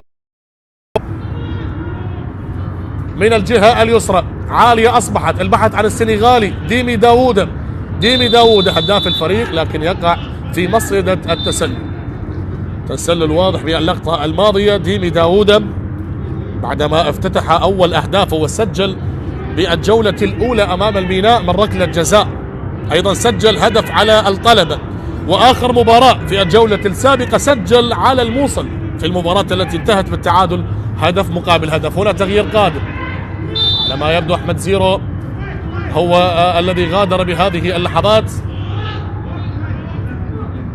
وهنا المشاركة لجيلان لقمان يشارك بهذه الأثناء. جيلان لقمان بالمناسبة مثل الطلبة وزاخو ودهوك والكهرباء، يشارك. هكذا هي خيارات المدرب باسم قاسم بهذه الأثناء. الدقيقة 63، هدف أربيل لا شيء نفط ميسان. تلعب الكرة بوسط الملعب، هادئين تماما لاعبين نادي أربيل، يريدون المحافظة على هذا التقدم، يريدون حصد النقاط الثلاث للبقاء بصدارة سلم الترتيب. كرة تحولت من اليمين إلى وسط الملعب، عملية التحضير عن طريق سواليو وتارا وزميله. ينطلق من الجهة اليسرى مصطفى عبد الجليل، يمرر لديمي داوود يلعبها سريعة، لا زالت على سعد. تدخل ممتاز من مامادو ديارة، لكنها وصلت لكريست كوفاما. تمرير الآن مهند حبيب إلى على سعد، عملية إرسال الكرة من هذه المسافة والتصويبة، لكنها إلى خارج الملعب. تسديدة كانت بعيدة، مرت إلى خارج الملعب من هذه المسافة البعيدة اللي جرب حظ اللاعب على، لكن الأقرب الآن ضربة مرمى للحارس كوميل سعدي من آريانا السويدي وأكاديمية ليغانس الإسباني. أيضا انتقل لنفط البصرة ثم إلى أربيل، وكرة عادت لهمام طارق الذي انتقل مع المدرب بعدما وصل باسم قاسم إلى قيادة القلعة الصفراء. تحدثنا عن الجنرال باسم قاسم اللي درب دهوك والسليمانية والديالة والزوراء والجوية والنفط الميناء والشرطة وزاخو والطلب، والآن هم مع أربيل. حقق الدوري 3 مرات مع 3 أندية مختلفة، مع دهوك 2009، مع الزوراء 2015، ومع القوة الجوية 2016. يلقبونه بالجنرال الذي يواجه الشاطر حسن أحمد. أيضا ضربة ركنية لأربيل تنفذ داخل منطقة الجزاء الرأسية والبحث عن مامادو ديارة، لكنها وصلت إلى التونسي إلى رمية جانبية. هنالك لاعب يشكو من إصابة داخل منطقة الجزاء. سلامات للاعب نادي أربيل بهذه اللحظات. عمر جنكي، رأسية أبعدت عن طريق اللاعب سواليو واتارا اللاعب الإيفواري، وبذلك الحديث لا زال مستمر. هناك كلام من لاعبي أربيل ونفط ميسان مع الحكم أمجد كامل، وبذلك الكرة تعود بوسط الملعب. تحضير لا زال، عودة مرة أخرى بنفس التوقيت. أربيل، نفط ميسان، زاخو والكرخ. أما في الساعة 6:30 مساء ستشاهدون مباراتين بنفس التوقيت أيضا، الغراف والقرمة ملعب الناصرية الدولي، وكذلك الطلبة والموصل. وهنا التصويبة، لكن حسن نجم هو من يتم الكرة. نعم تشعر بأنها كانت قوية، لكنها مباشرة بوسط أو في منتصف المرمى، لذلك ما جعلها سهلة للحارس حسن نجم. شوفها بالإعادة. نعم تصويبا تمكن من التصدي لها الحارس حسن نجم. هنا انطلاقة من الطرف الأيمن. جيلان لقمان وسط الملعب بخارج القدم، لكن بعيدة على سعد. همام طارق هو الأقرب. همام طارق الآن، همام يبحث، تمويه ممتاز، تمريرة عالية. هل في راية على تيميروف؟ على ما أعتقد استمرت المباراة، ليس هنالك صافرة. كان يبحث عن كرة مقصية، لكن الكرة تمرت يا تيميروف. ليالي تألق اللاعبين الأوزبكستانيين. في الليلة الماضية قاسيموف سجل ثنائية على القيثارة على الشرطة، واليوم شيرزوت تيميروف يسجل الهدف الوحيد على نفط ميسان حتى هذه اللحظة لمصلحة أربيل، ويصل لهدف التاسع هذا الموسم بمعدل هدف كل جولة التاسعة، ويسجل 9 أهداف حتى هذه اللحظة. الشاطر حسن أحمد في مهمة صعبة مع النقص العددي والتأخر بالنتيجة. وهنا مامادو ديارة بكرة يسارية وصلت لتيميروف يدور مع الكرة وينتظر الحلول، لكن تراجع ملحوظ للاعبي أربيل. حتى المهاجم متراجع لبناء اللعب بوسط الملعب. عودة للخط الدفاعي، هذا هارون الزبيدي. هارون، عملية نقل اللعب وصلت إلى التونسي معتز مرة أخرى. أكو حزير، تمريرات سريعة. مامادو ديارة سيطرة واستحواذ على الكرة، متقدمين بفارق هدف. شوف همام طارق والتمريرة بالكعب جميلة، وصلت إلى تيميروف في كل مكان تشاهده، من الطرف الأيسر باليمين حتى بالعمق. همام طارق محاصر الآن، وبذلك الكرة قطعت ووصلت إلى على سعد. فرسان المملكة ليس في أفضل أحوالهم حتى هذه الجولة، وهنا الأرقام والإحصائيات هي من تتكلم. تحدثنا عن الانتصار الوحيد اللي كان على فريق نوروز لحساب الجولة الثانية بهدفين ماثيو وعلي لطيف. هنا على سعد دخول، لكن أمام مامادو ديارة عملية قطع الكرة بصورة مميزة، وصلت إلى مصطفى اللي يزيد السرعة الآن. مصطفى قابيل إلى تيميروف من الجهة اليسرى للبحث عن ثاني أهداف اللقاء. هذا ما يريد أربيل من أجل الاطمئنان، من أجل العودة أو البقاء عفوا، أو التمسك بالصدارة. الفارق نقطة واحدة مع أبناء مدينة البرتقال فريق ديالى بعد الانتصار على القاسم بثلاثية نظيفة، وفي ليلة تعثر القوة الجوية والشرطة في الليلة الماضية بقي ديالى بالمركز الثاني. أيضا أربيل هدف مقابل لا شيء، دقيقة 69 وكرة تحولت من الطرف الأيمن. التسليم والاستلام الآن للبحث عن المساحة، هذا البديل، لكن الكرة مرت إلى خارج الملعب. ضربة ركنية الآن، ضربة ركنية بهذه اللحظات. 21 دقيقة تقريبا متبقية على نهاية الوقت الأصلي لهذا اللقاء، ولا زالت الأمور كما هو الحال عندما سجل تيميروف الهدف الوحيد بالدقيقة 54. معتز زدان على التنفيذ بكرة لعبت داخل منطقة الجزاء، رأسية اصطدت، وبعد ذلك على سعد يستلمها. فرسان المملكة ليس بأفضل أحوالهم هذا الموسم. نتمنى العودة إلى سكة الانتصارات وإيجاد الحلول للبحث عن الفوز، حصد النقاط.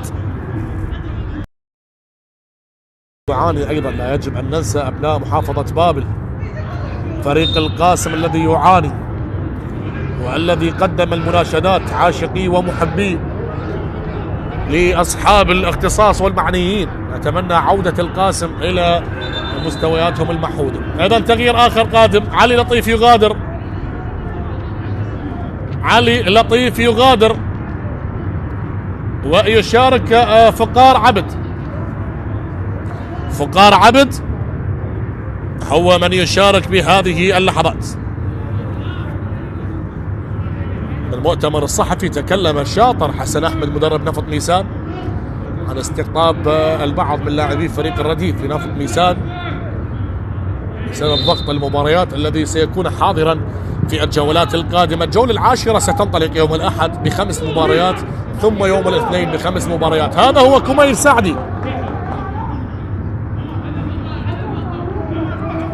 كميل سعدي 70 دقيقة مرت وانقضت يا من تتابع معنا عبر قنوات شبكة الإعلام العراقي. 20 دقيقة فقط متبقية على نهاية الوقت الأصلي لهذا اللقاء. وصلت الآن أولاديميلا ماثيو إلى كريست كوفاما يلعب كرة عالية بعيدة على اللاعب على سعد، تحولت من خلالها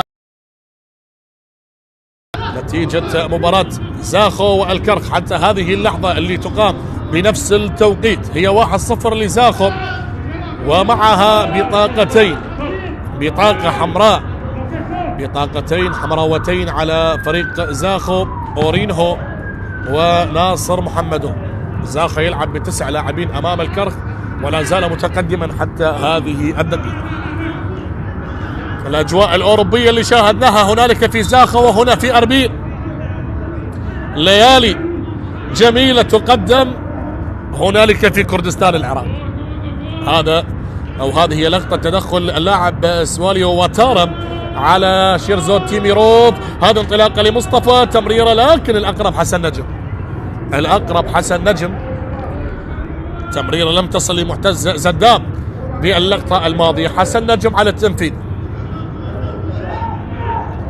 حسن نجم يرسل كرة عالية من الطرف الأيسر، الاستلام الآن، التوغل الآن، السرعة الآن، البحث عن المخالفة لكن يؤكدها أمجد كامل، مخالفة للاعب على سعد. عندما تكون الكرة بأقدام هذا اللاعب دائما ما يشكل خطورة ودائما ما يصل بصورة سريعة، لذلك الخيار الوحيد الذي يستخدمه لاعبي أربيل لإيقاف على سعد هو العرقلة، وهذه المرة الثالثة الذي يعرقل على سعد بهذه الأماكن. هدف مقابل لا شيء حتى هذه اللحظة.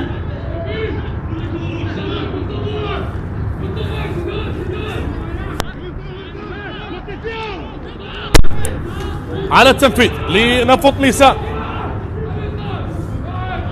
الموسم السابق شاهدناه يقدم أداء جدا ممتاز فريق نفط ميسان، وبذلك ممكن التعادل والتسديدة، لكن مرت يا كوفاما مع النقص العددي. لكن هنا الراية كانت موجودة. تحدثنا عن الموسم السابق، من أفضل مباريات فريق نفط ميسان هي المباراة التي انتهت بالتعادل أمام الشرطة بنتيجة 3-3 لحساب الجولة 14 الموسم السابق.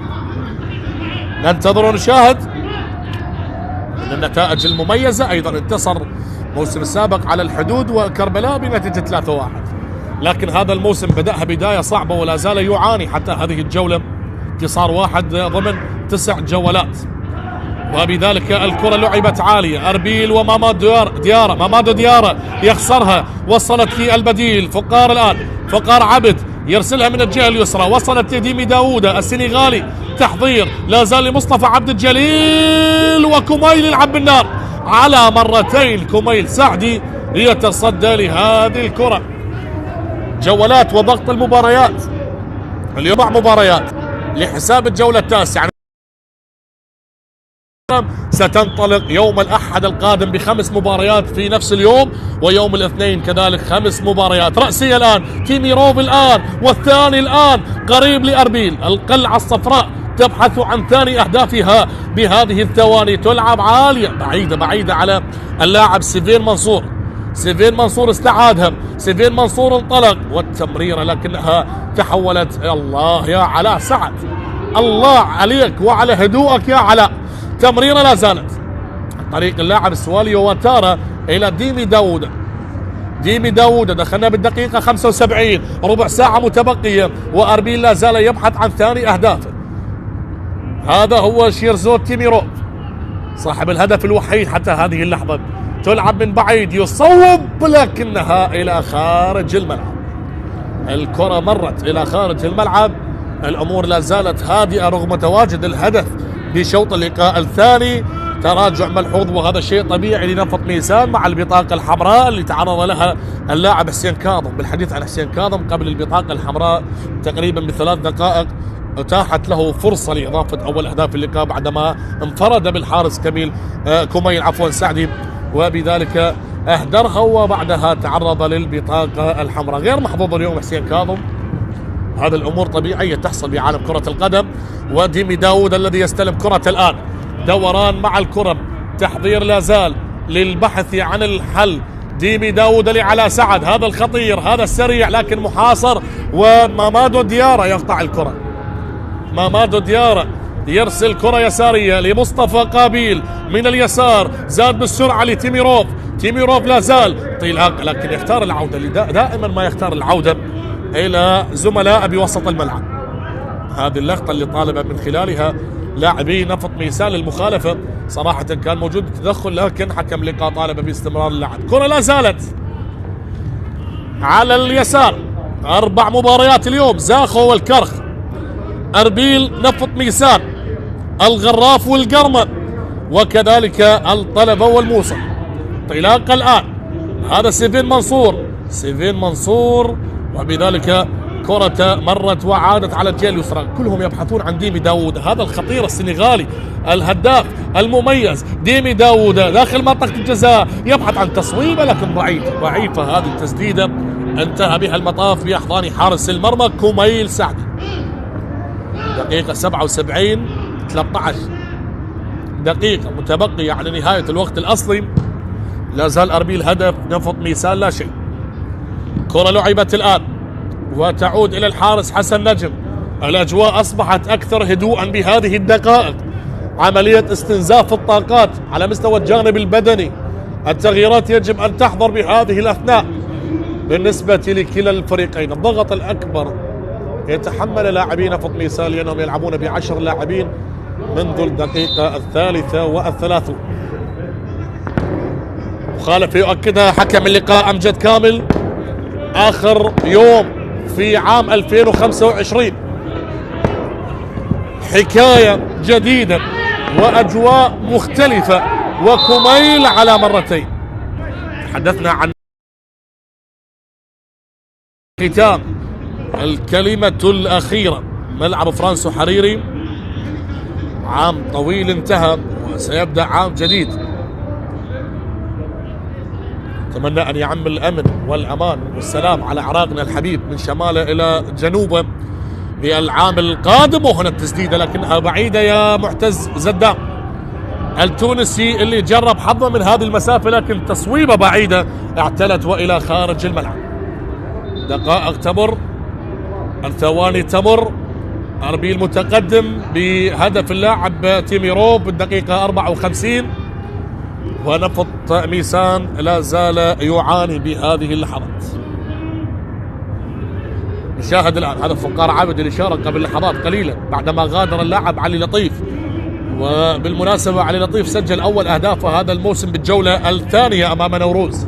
كرة تلعب الآن من اليسار إلى كريست كوفاما اللي صنع هدف تقليص النتيجة أمام الطلبة لحساب الجولة السادسة اللي سجل اللاعب ديمي داوود. كوفاما هو من صنع الهدف. تمريرة وصلت الآن، هذا هو تيميروف يبحث عن مصطفى أو لا، هذا هو جيلان لكن الكرة إلى خارج الملعب. الكرة تحولت إلى خارج الملعب بهذه الأثناء. أمور صعبة. هذا هو محمد سلام عناد، محمد سلام اللي لعب لأمانة بغداد.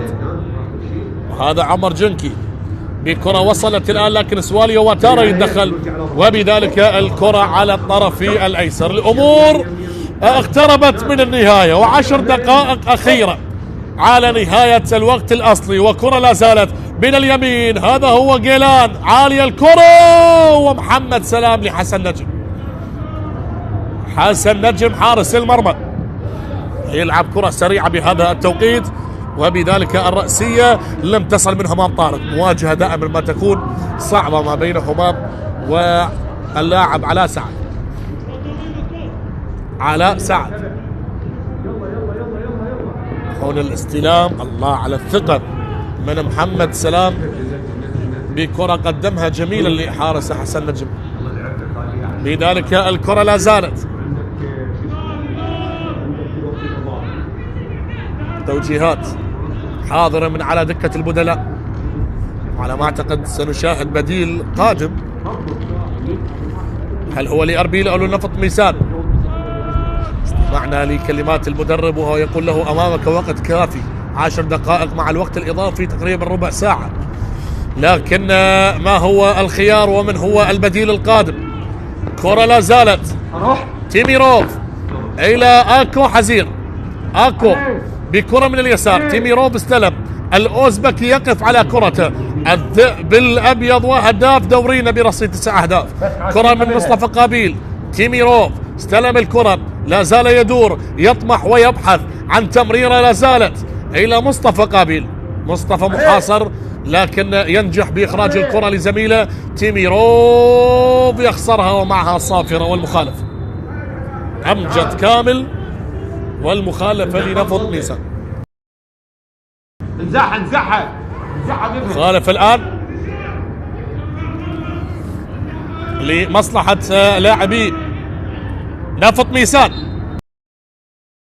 حقق النادي كان بموسم 2018 كان المركز الخامس، اللي كان فيه البطل الشرطة وصاحب المركز الثاني الجوية، الزوراء كان الثالث والنفط كان الرابع. كرة عالية الآن، تيميروف يغير اللعب وينتظر مصطفى قابيل اللي كان بعيد جدا، كان بعيد جدا باللقطة الماضية. 9 دقائق على النهاية. كرة تلعب الآن عالية بوسط الملعب، تصل سيفين منصور. سيفين منصور الآن بكرة تصل للاعب مصطفى قابيل. مصطفى قابيل اللي سجل هدفين على الميناء وسجل على النجف، لكنه غاب منذ الجولة الثالثة حتى هذه الجولة لم يسجل اللاعب مصطفى قابيل. كرة تلعب، تحدثنا عن أربيل اللي سجل حتى الآن مع هذا الهدف 14 هدف، منها 9 لتيميروف. تيميروف اللي يصل على كرته وفيها راية، فيها راية، حكم الراية يؤكد التسلل باللقطة الماضية. أربيل سيواجه القوة الجوية بالجولة العاشرة، نفط ميسان سيواجه ديالا في الجولة العاشرة. مواجهة ستكون صعبة على أربيل والقوة الجوية. الجوية الذي خسر في الليلة الماضية أمام صقور الجبال فريق دهوك بثنائية بيتر غورغيس، يبحث عن مصالح الجماهير أمام أربيل بملعب فرانسو حريري بالجولة العاشرة. كرة لتيميروف، فرصة لهدف ثاني. مصطفى قابيل زيد بالسرعة. مصطفى قابيل ينتظر الآن مهارة الفردية. غادرت الكرة أو لا؟ نعم غادرت الكرة. غادرت الكرة وبذلك تصل لحسن نجم. حسن نجم بهذا التوقيت، والكرة التي تحولت إلى وسط الملعب وعادت إلى اليسار. كريست كوفاما إلى زميله ماثيو اللاعب النيجيري لعلاء سعد. أولاد ميلا ماثيو إن صح التعبير. أولاد ميلا ماثيو بكرة جميلة وصلت ميسان وهما طارق والإبعاد. رغم النقص العددي، لكن عندما تتاح الفرصة لفرسان المملكة يشكلون تهديد، وهذا ديمي داوود او يدور فقار عبد، وعلى سعد فقد التوازن لا زالت تصويبه لكنها مرت الى خارج الملعب. اولاد ميلا ماثيو نصر نيجيريا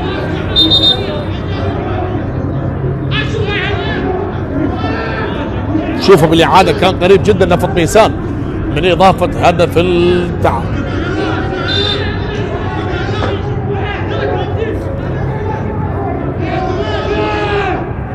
كميل سعدي، كميل بكرة عالية لعبت ولا زالت من الطرف الايسر، تحصل عليها اربيل الان.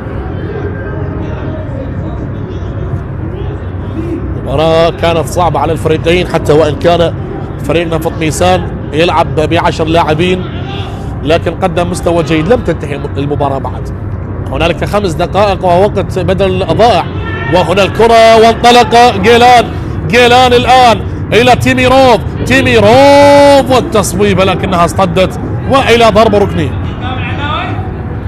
ركنية الآن، ضربة ركنية لمصلحة أربيل.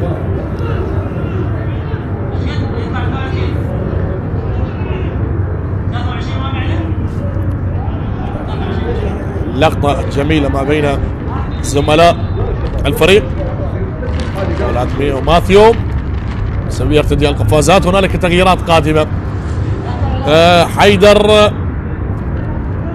حيدر حسين وكذلك سجاد جبار يغادر على سعد، لاعب من اللاعبين المميزين اللي يغادر باللقطة الماضية. اذن على سعد يغادر. ضربة ركنية الآن لأربيل، ضربة ركنية لأربيل بهذه اللحظات بكرة وصلت داخل منطقة الجزاء رأسية أبعدت في اللقطة الماضية وبذلك ديمي داوود، لكن أمام جيلان لقمان، هذا اللي أمامك بالصورة اللي لعب للطلبة وزاخة ودهوك والكهرباء. جيلان لقمان دقائق والكرة طالت إلى رمية جانبي على سعد وأولاد ميلا ماثيو، وشارك سجاد جبار وحيدر حسين على التنفيذ. كرة لعبت، مصطفى قابيل إلى جيلان لقمان يدور مع الكرة وينتظر التحركات، ومصطفى قابيل لا زال على الطرف الأيمن يقف على كرته. مصطفى قابيل أين المساندة؟ هذا ما يريد مصطفى قابيل، والكرة وصلت الآن داخل منطقة الجزاء خطيرة. حسن نجم يمرر إلى البديل الآن. أول لمسات اللاعب حيدر حسين بكرة تحولت إلى فقار عبد يزيد بالسرعة لكن يواجه أكثر من لاعب، والتمريرة تحولت من اليمين إلى اليسار بكرة لعبت بهذه الأثناء وعالية أصبحت الآن إلى خارج الملعب. تغيير قادم لأربيل، بزار مهدي يشارك. هكذا هي خيارات الجنرال باسم قاسم. يغادر التونسي محتز زدام، وبذلك الكرة سيفن منصور امام طارق والتمويه يتركها تغادر الى خارج الملعب. أربيل بهذه النتيجة يبقى متصدرا لسلم الترتيب، وبنفس التوقيت هنالك زاخة والكرخ نتيجة تعادل هدف مقابل هدف بعدما سجل الكرخ قبل لحظات. بذلك نشاهد الآن آخر دقيقتين على نهاية الوقت الأصلي. بزار مهدي هو الذي يشارك بهذه اللحظات ويغادر معتز زدان. كرة من الطرف الأيمن بهذه النتيجة سلم الترتيب. أربيل بالمركز الأول برصيد 23 نقطة، ديالا بالمركز الثاني برصيد 19 نقطة، يوسع الفارق إلى 4 نقاط بهذا الانتصار. لكن لم تنتهي المباراة بعد. تيميروف تسديدة بعيدة يا تيميروف،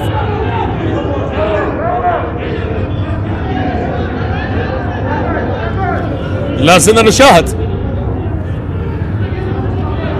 آخر لحظات اللقاء، آخر دقيقة. أربيل هدف، نفط ميسان لا شيء. فقار عبد هل يفجر المفاجأة فرسان المملكة بهذه اللحظات الأخيرة ويعدل النتيجة؟ لنشاهد. عالية الكرة بعيدة والأقرب همام طارق يتركها تغادر.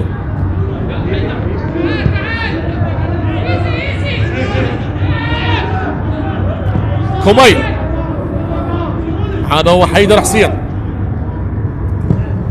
حيدر حسين والكرة اللي تصل من الطرف الأيمن بهذه اللحظات. انطلاق الآن لأربيل، الوقت الأصلي قريب من النهاية.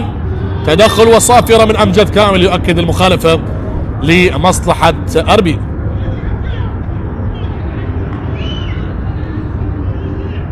نشاهد ونترقب، نشاهد وننتظر.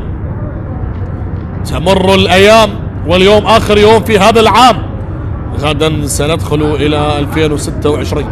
أتمنى بأن يكون عاما مليئا بالسعادة والأمن والأمان على عراقنا الحبيب، وأيضا بالموفقية لمنتخبنا الوطني في مباراة الملحق العالمي في شهر مارس القادم بإذن الله تعالى. سنتأهل إلى المونديال وتكتمل فرحتنا بمنتخبنا الوطني. إذن الوقت الأصلي انتهى. كم دقيقة سيقدمها الطاقم التحكيمي بهذه اللحظات؟ لنشاهد. ممكن 4 أو 5 دقائق. نعم، يقدمها الطاقم التمل 5 دقائق على نفط ميسان الذي لا زال متقدما من خلال فريق أربيل بهدف نظيف. سجل الأوزبكي شيرزود تيميروف بعد أن قاد الفريق بالفوز على الغراف عندما سجل ثنائيا، وقاد الفريق بالفوز على الشرطة عندما فاز أربيل بهدف نظيف، وأيضا قاد الفريق بالفوز على النجف والميناء. وخطير الآن مصطفى قابيل، وحسن نجم يتصدر بردة فعل ولا أروع باللقطة الماضية. حسن نجم يتصدر، والكرة العالية الملعوبة بهذه الأثناء تحولت إلى رمية جانبية. رمية جانبية بهذه الدقائق تلعب من الطرف الأيسر. أكو حزير القادم من أدهوك إلى أربيل. هذه هي الإعادة لكرة مصطفى قابيل وتصدي حسن نجم المميز بهذه اللقطة. كرة لا زالت بين اليمين، سريع الآن المفاجآت الآن. فقار عبد هل يفعلها فرسان المملكة؟ هل هنالك فرصة للتعديل بآخر لحظات اللقاء؟ سريع الكرة والرأسية والإبعاد، ضغط، توتر، أعصاب، همام، خاطئة تعود. هو كريست كوفاما إلى داوود، ديمي داوود، لكن الكرة لا زالت من هذه المسافة والتصويب لكن بعيد.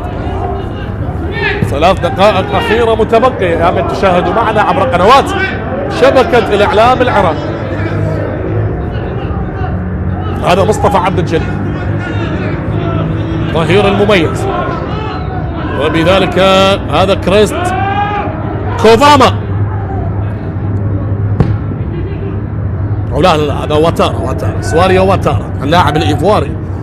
كرة من اليسار الآن، سيفن منصور إلى تيميروف.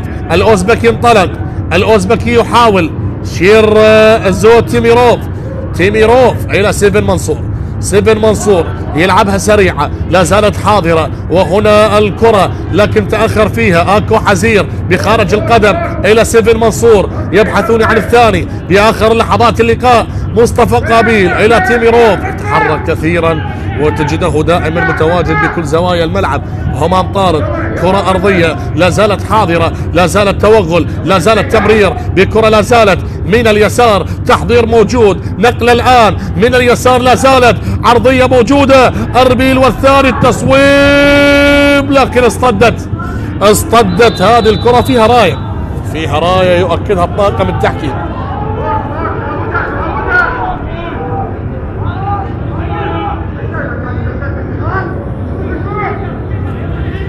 الراية على مصطفى قابيل. حسن أحمد الشاطر، أفضل فترات حسن أحمد كانت مع نادي النفط اللي حقق المركز الثاني من خلالها. كرة على اليمين، خلاص الثاني جاي لأربيل، لكن تيميروف لم يمرر لمصطفى قابيل كما أراد. أفضل فترات المدرب حسن أحمد كانت مع النفط موسم 2016 عندما حل بالمركز الثاني عندما كان البطل القوة الجوية. أيضا ضربة ركنية لأربيل، آخر هجمات اللقاء، آخر دقيقة على نهاية هذا اللقاء. سيفن منصور يحاول كسب البعض من الثواني، ونفط ميسان يبحث عن المرتدة من بين الأقدام، جميلة لا زالت لأربيل الآن، تقدم وتصويب وإلى ضربة ركنية. سواليو واتارا آخر 20 ثانية، آخر هجمات. أتمنى العودة بالجولات القادمة لفريق نفط ميسان بأن يعود إلى سكة الانتصارات بعد فترة صعبة يعيشها فرسان المملكة. عادت الكرة وبذلك الوقت انتهى، وهنا الكرة لمصلحة فرسان المملكة بوسط الملعب. ممكن تكون آخر هجمة. الكرة لا زالت مستمرة لنفط ميسان، رأسية أبعدت ولا زالت الآن تدخل موجود وتشتيت الخطر من اللاعب جيلان لقمان، وطالب بصافرة النهاية من مؤازري أربيل، لكن لا زال حكم اللقاء يقول لك العب تمريرة، وبعد ذلك وصلت صافرة الختام. مبارك لأربيل، 3 نقاط مهمة، وسع الفارق مع ديالا ليصبح برصيد 23 نقطة مقابل 19 لديالا. مبارك لأربيل، هارد لك لفرسان المملكة نفط ميسان، نتمنى تصحيح المسار بالأيام القادمة. مبارك باسم قاسم، هارد لك حسن أحمد، أرجو أن أكون وفقت بالتعليق على هذا اللقاء. تقبلوا تحياتي، كان معكم المعلق حسين سمير، وإلى اللقاء.